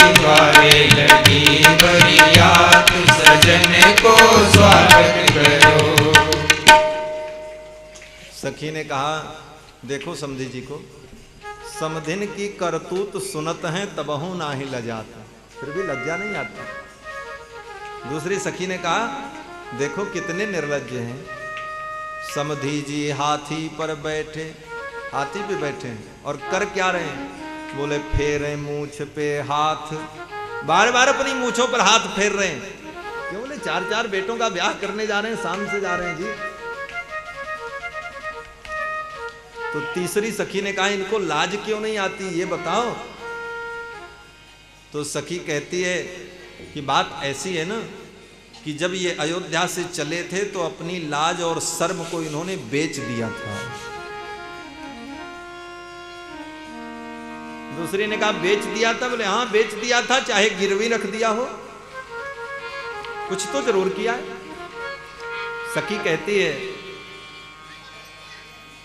कि लाज शर्म सब गिरवी रख के मगही पान चबात, लाज शर्म सब गिरवी रख के बेच खोच के मगही पान चबात, मगही पान चबा रहे हैं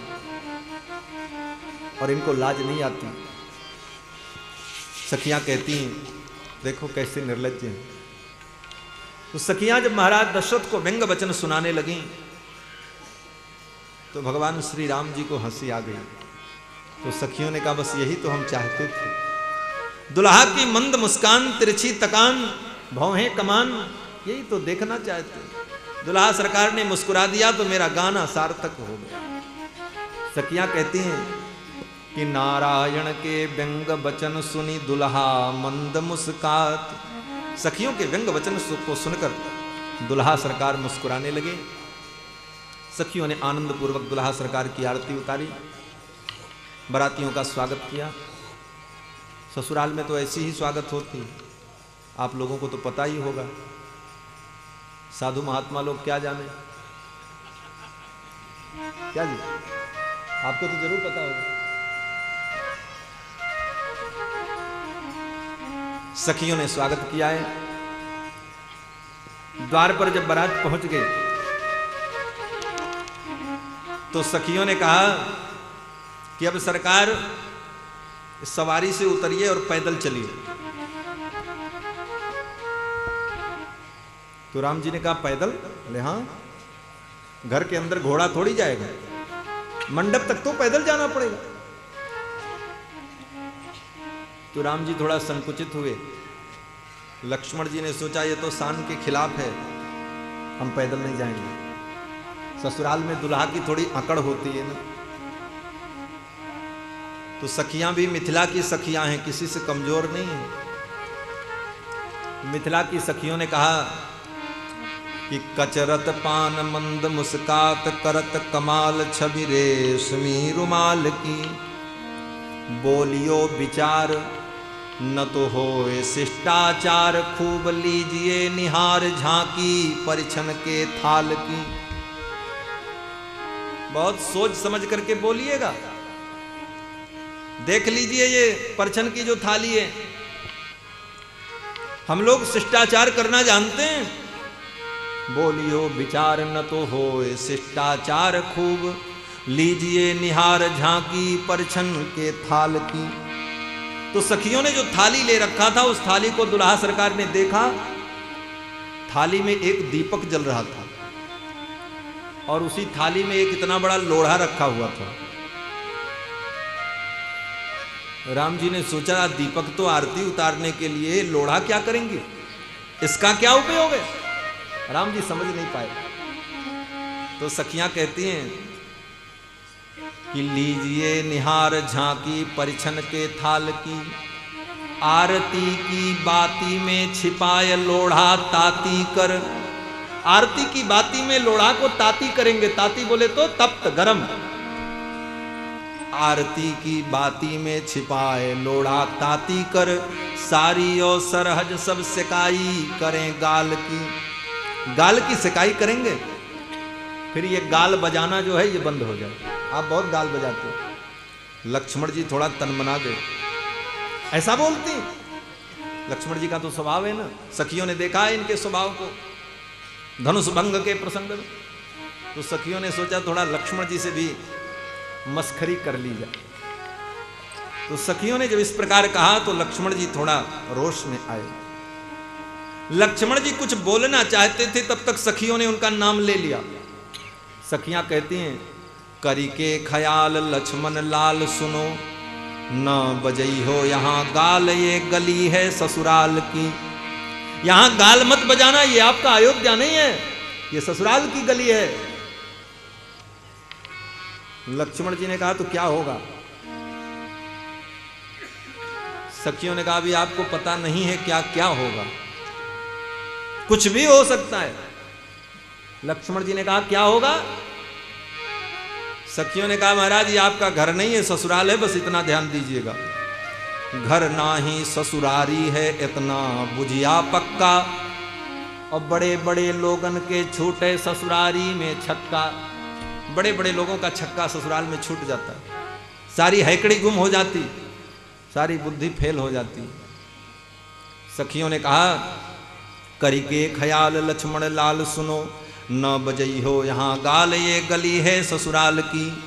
उतरी पधारो पग पावने ललित गति, उपमा बतावें सखी एक एक चाल की।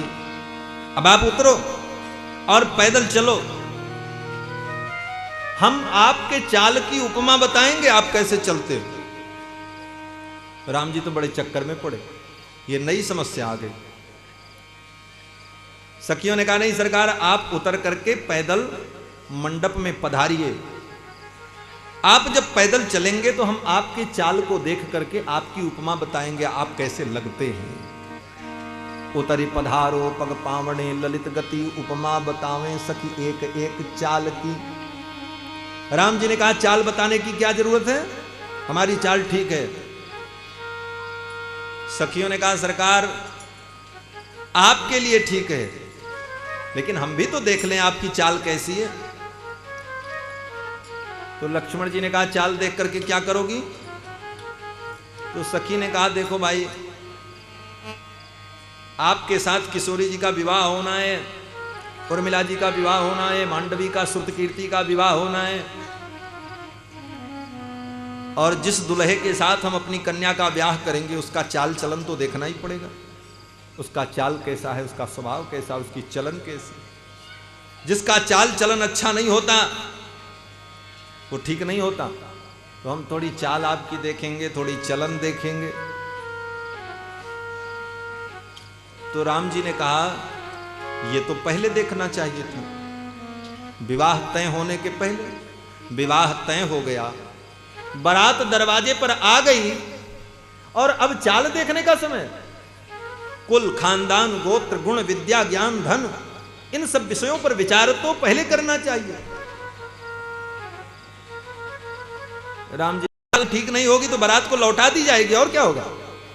अब तो राम जी चक्कर में पड़े, अगर बारात लौट गई तो बहुत बड़ी बेइज्जती होगी, लोग क्या कहेंगे। अयोध्या के महाराज बारात लेकर के गए और बेटों का ब्याह नहीं हुआ, खाली हाथ लौट के आना पड़ा। इतनी बड़ी बदनामी, इतना बड़ा अपमान। सखियों ने कहा हां सरकार चाल चलन ठीक नहीं होगी तो ब्याह नहीं होगा, अब क्या करें। तो राम जी ने कहा क्या करें। सखियों ने कहा सरकार उतरो और पैदल चलो। तो महाराज उन्हीं की बात माननी थी। चारों दुल्हा सरकार घोड़े से उतर गए और पैदल पैदल महाराज जनक के महल में प्रवेश करते, मंडप तक जाने के लिए। अब मुख्य द्वार से मंडप तक जाने में थोड़ी दूरी है, छोटा मोटा महल थोड़ी है जनक जी का महाराज, 2-4 गांव बस जाए इतना बड़ा महल।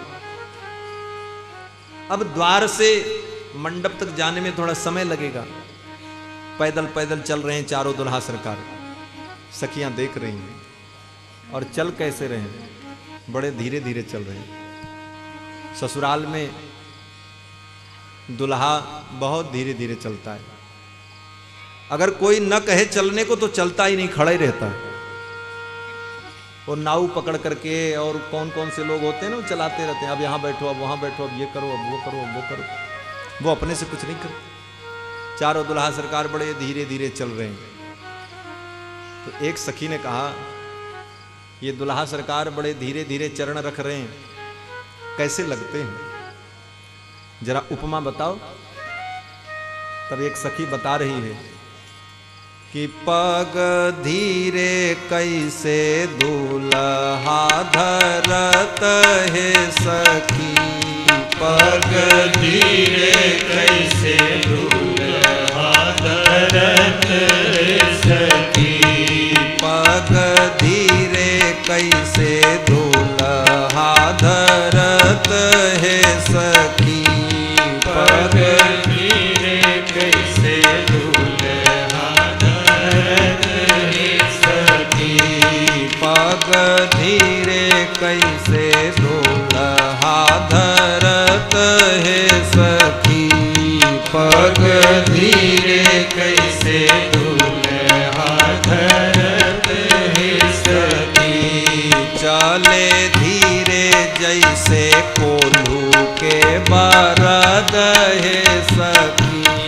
चले धीरे जैसे कोल्हू के बरद है सखी, चले धीरे जैसे कोल्हू के बरद है सखी, चले धीरे जैसे कोल्हू के बरद है सखी, पग धीरे कैसे दूल्हा धरत है सखी, पग धीरे कैसे दूल्हा धरत है सखी, पग धीरे कैसे दूल्हा धरत है सखी, पग धीरे कैसे दूल्हा धरत है सखी, चले धीरे जैसे कोल्हू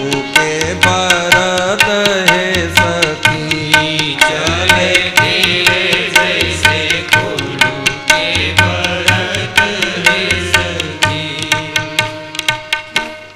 सखी कहती है दुल्हा सरकार धीरे धीरे चल रहे हैं, कैसे लग रहे हैं? तो एक सखी ने कहा जैसे कोल्हू का बैल धीरे धीरे चलता है। कोल्हू देखा है ना, उसमें सरसों डाल करके पेरते थे पुराने जमाने में तेल निकालने के लिए, आज तो मशीनें बन गई।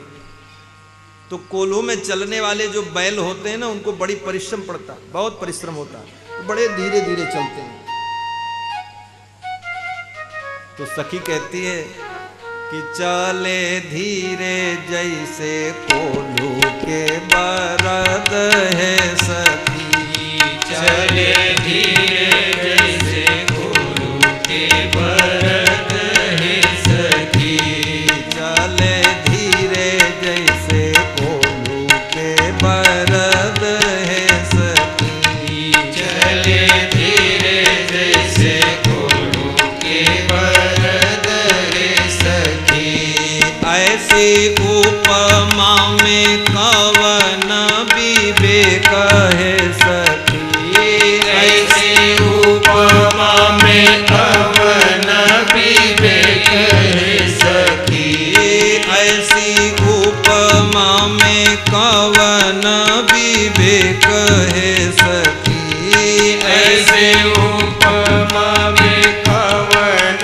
विवेक है सखी, बरयो बरद के नाम गुण एक है सखी, बरयो बरद के नाम गुण एक है सखी, बरयो बरद के नाम गुण एक है सखी, बरयो बरद के नाम गुण एक है सखी।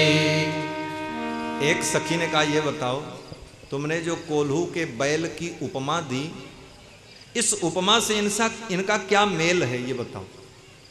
कितनी बुद्धिमान है मिथिला की सखियां।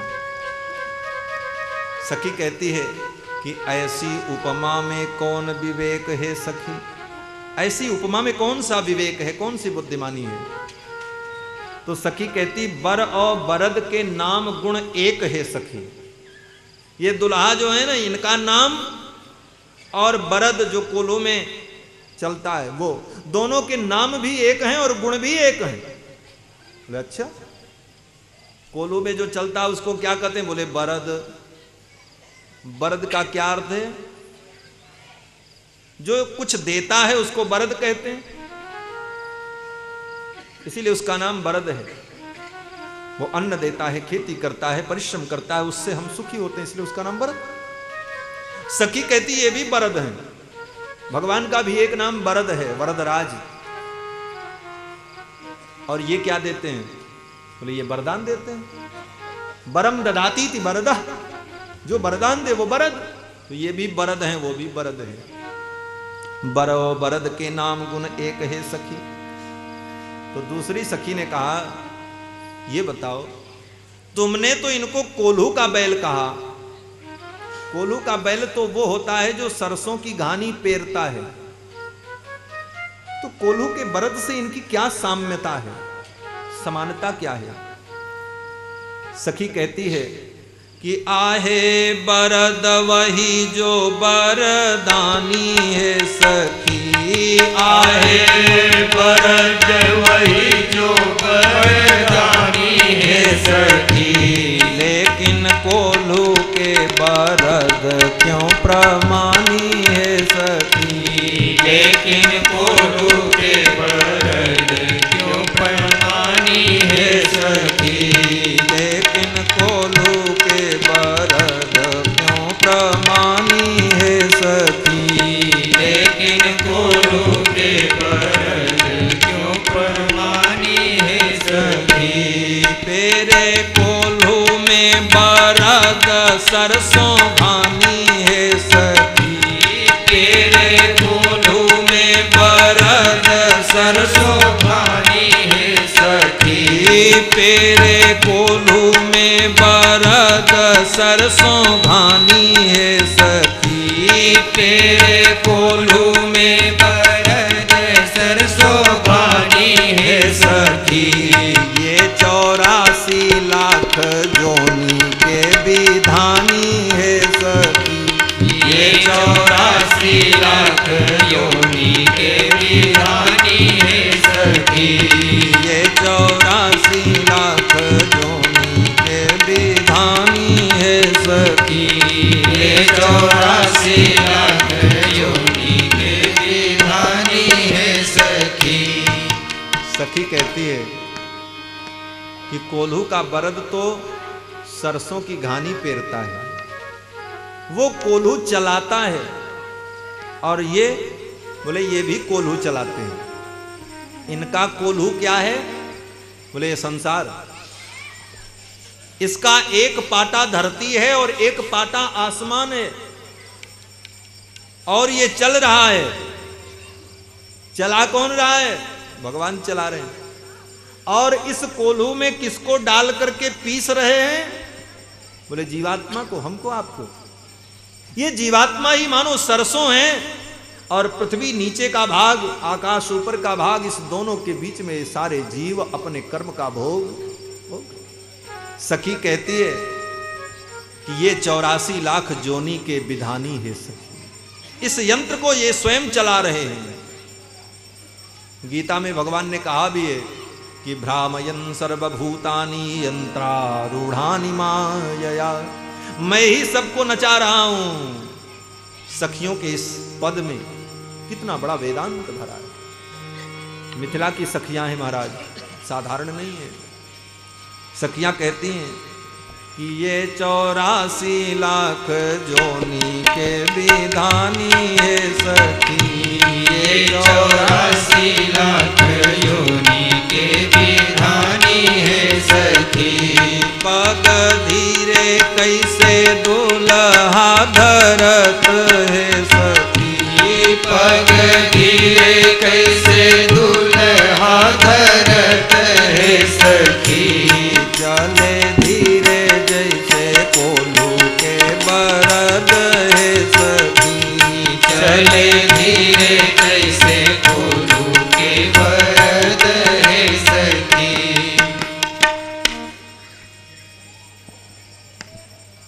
राम लक्ष्मण भरत शत्रुघ्न चारों दुल्हा सरकार सोचने लगे ये तो बड़ा गड़बड़ है।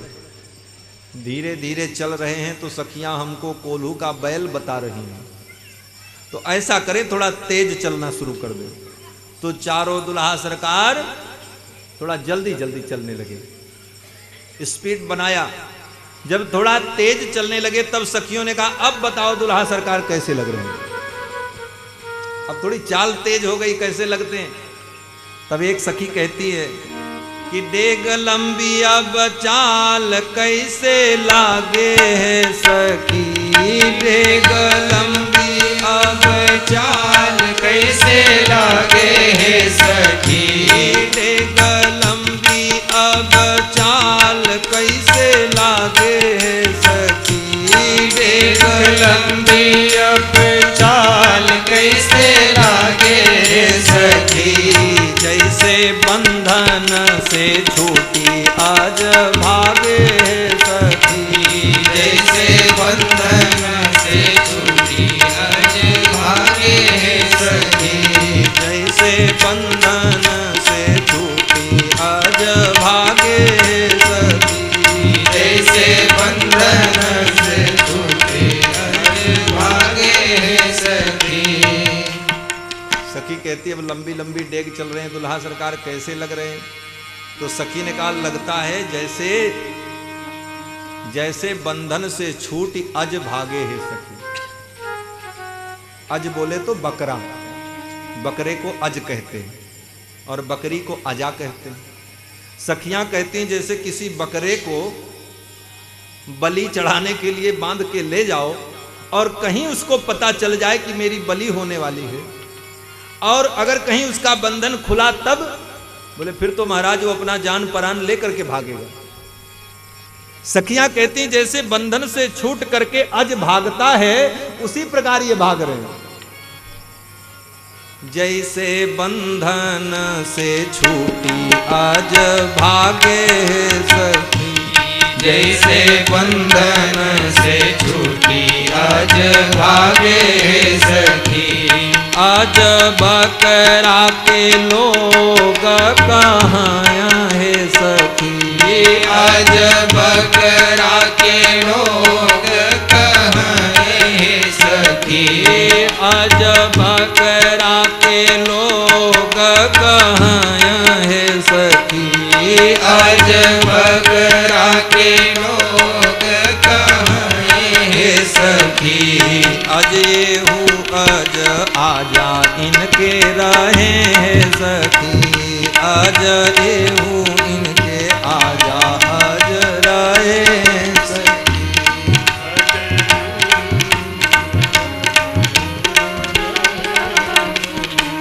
सखी कहती है आज बोले तो बकरा, आज बकरा के लोग कहें है सखी, तो तुमने इनको आज क्यों कहा।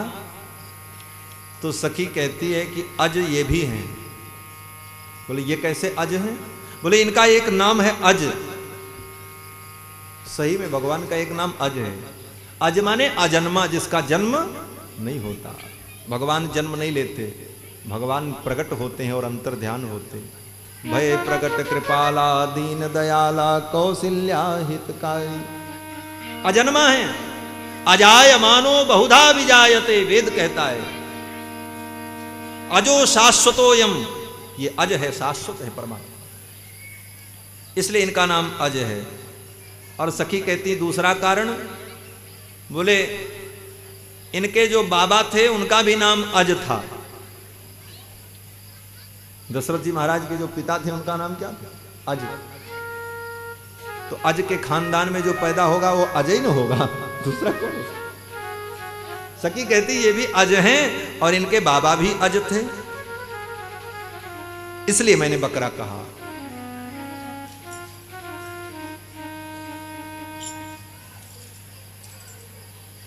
तो दुल्हा सरकार ने सोचा ये तो बड़ा गड़बड़ है, धीरे धीरे चलते हैं तो कोल्हू का बैल बताती हैं, तेज चलो तो बकरा बताती हैं, अब क्या करें। तो चारों दुल्हा सरकार ने कहा अब चलेंगे ही नहीं।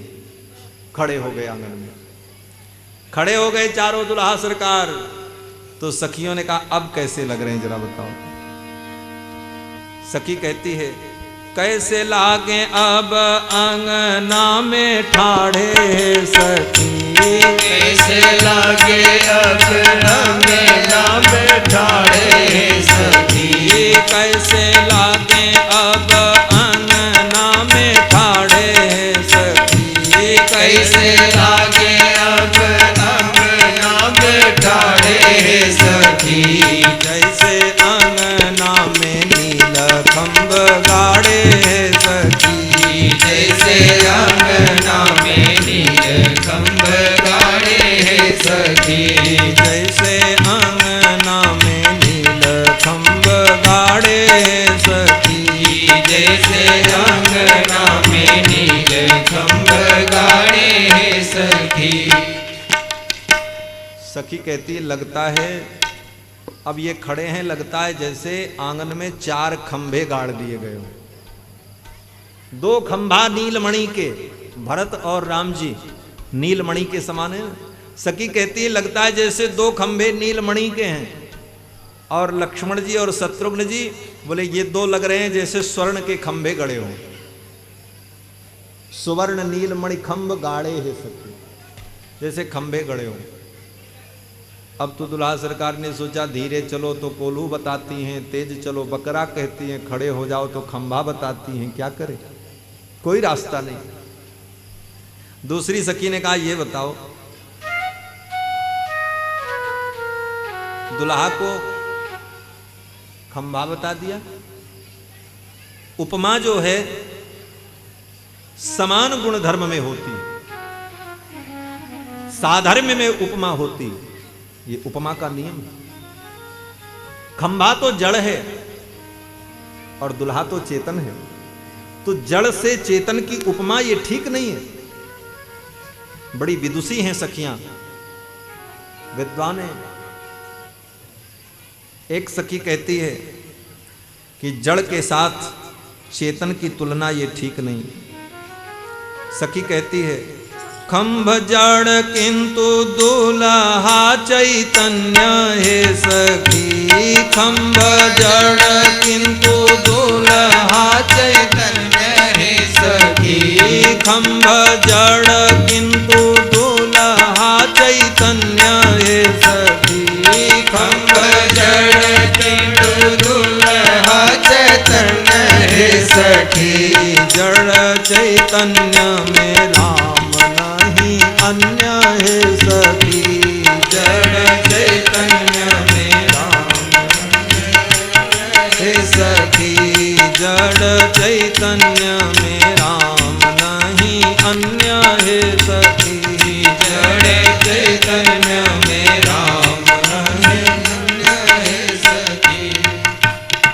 सखी ने कहा दुल्हा तो चैतन्य है और खंभा जड़ है, जड़ से तुमने उपमा क्यों दी? तो सखी कहती है कि ये राम जी हैं और जड़ और चैतन्य सब में ये हैं।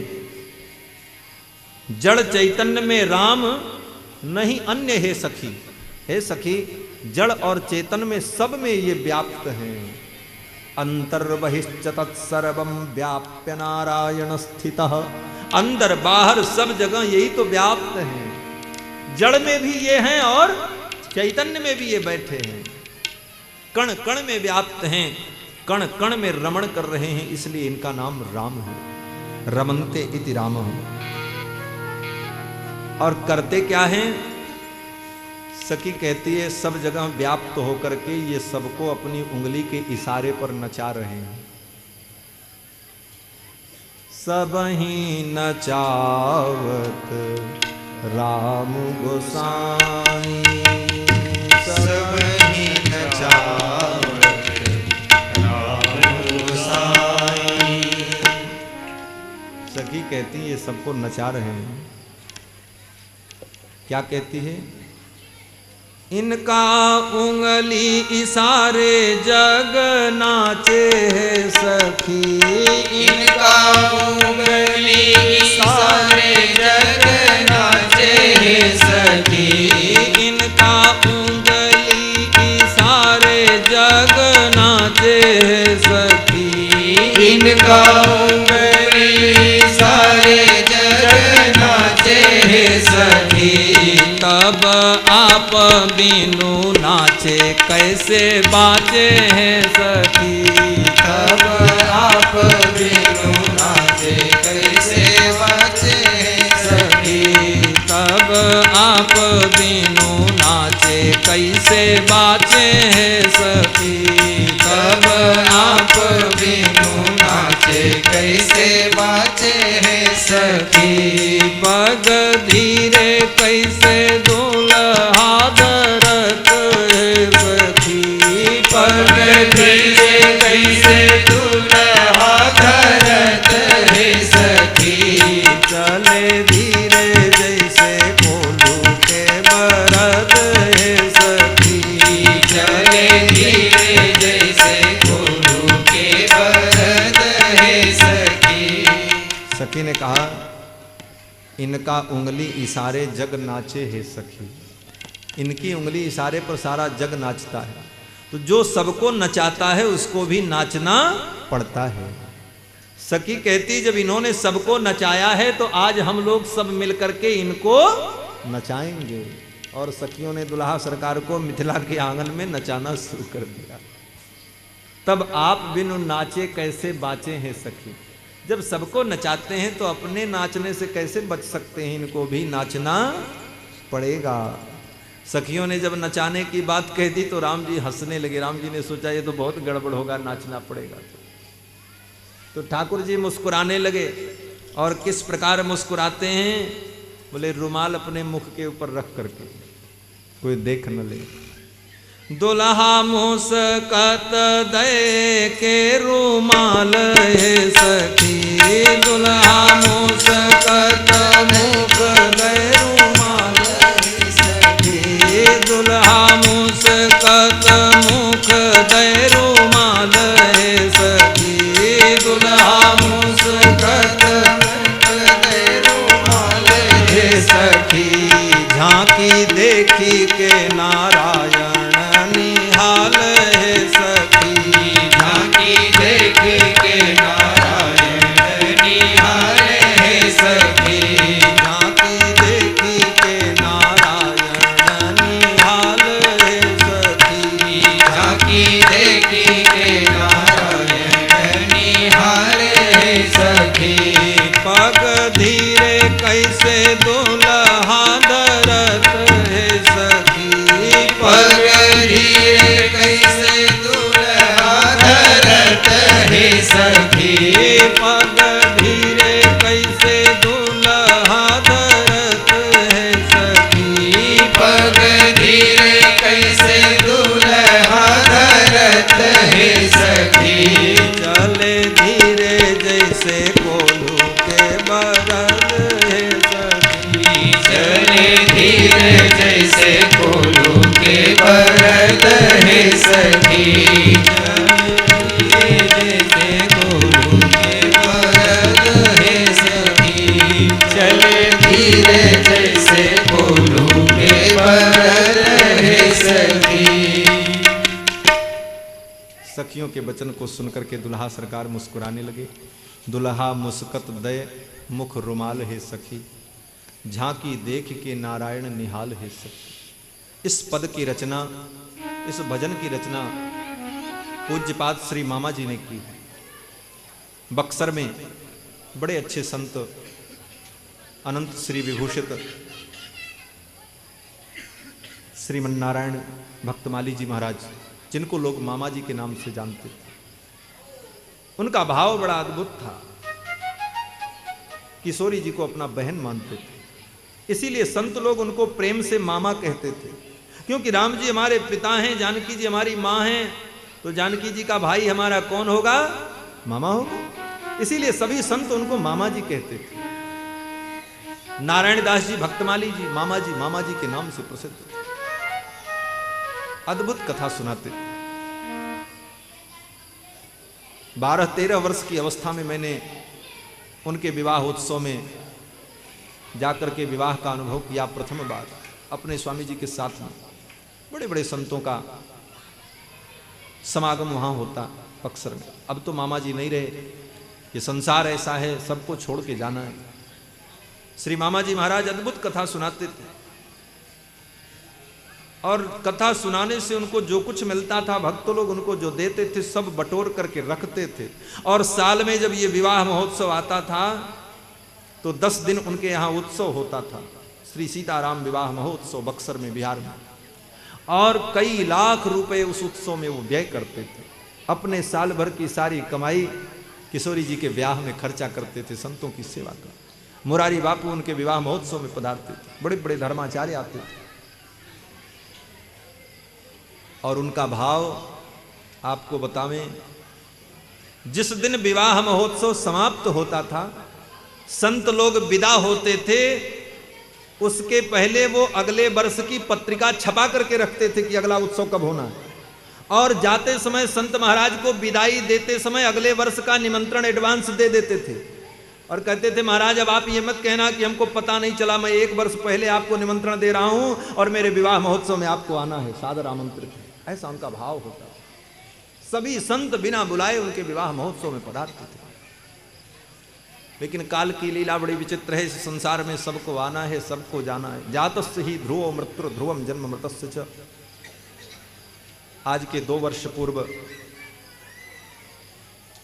23 फरवरी को सड़क दुर्घटना में उनका पांच भौतिक शरीर समाप्त हो गया।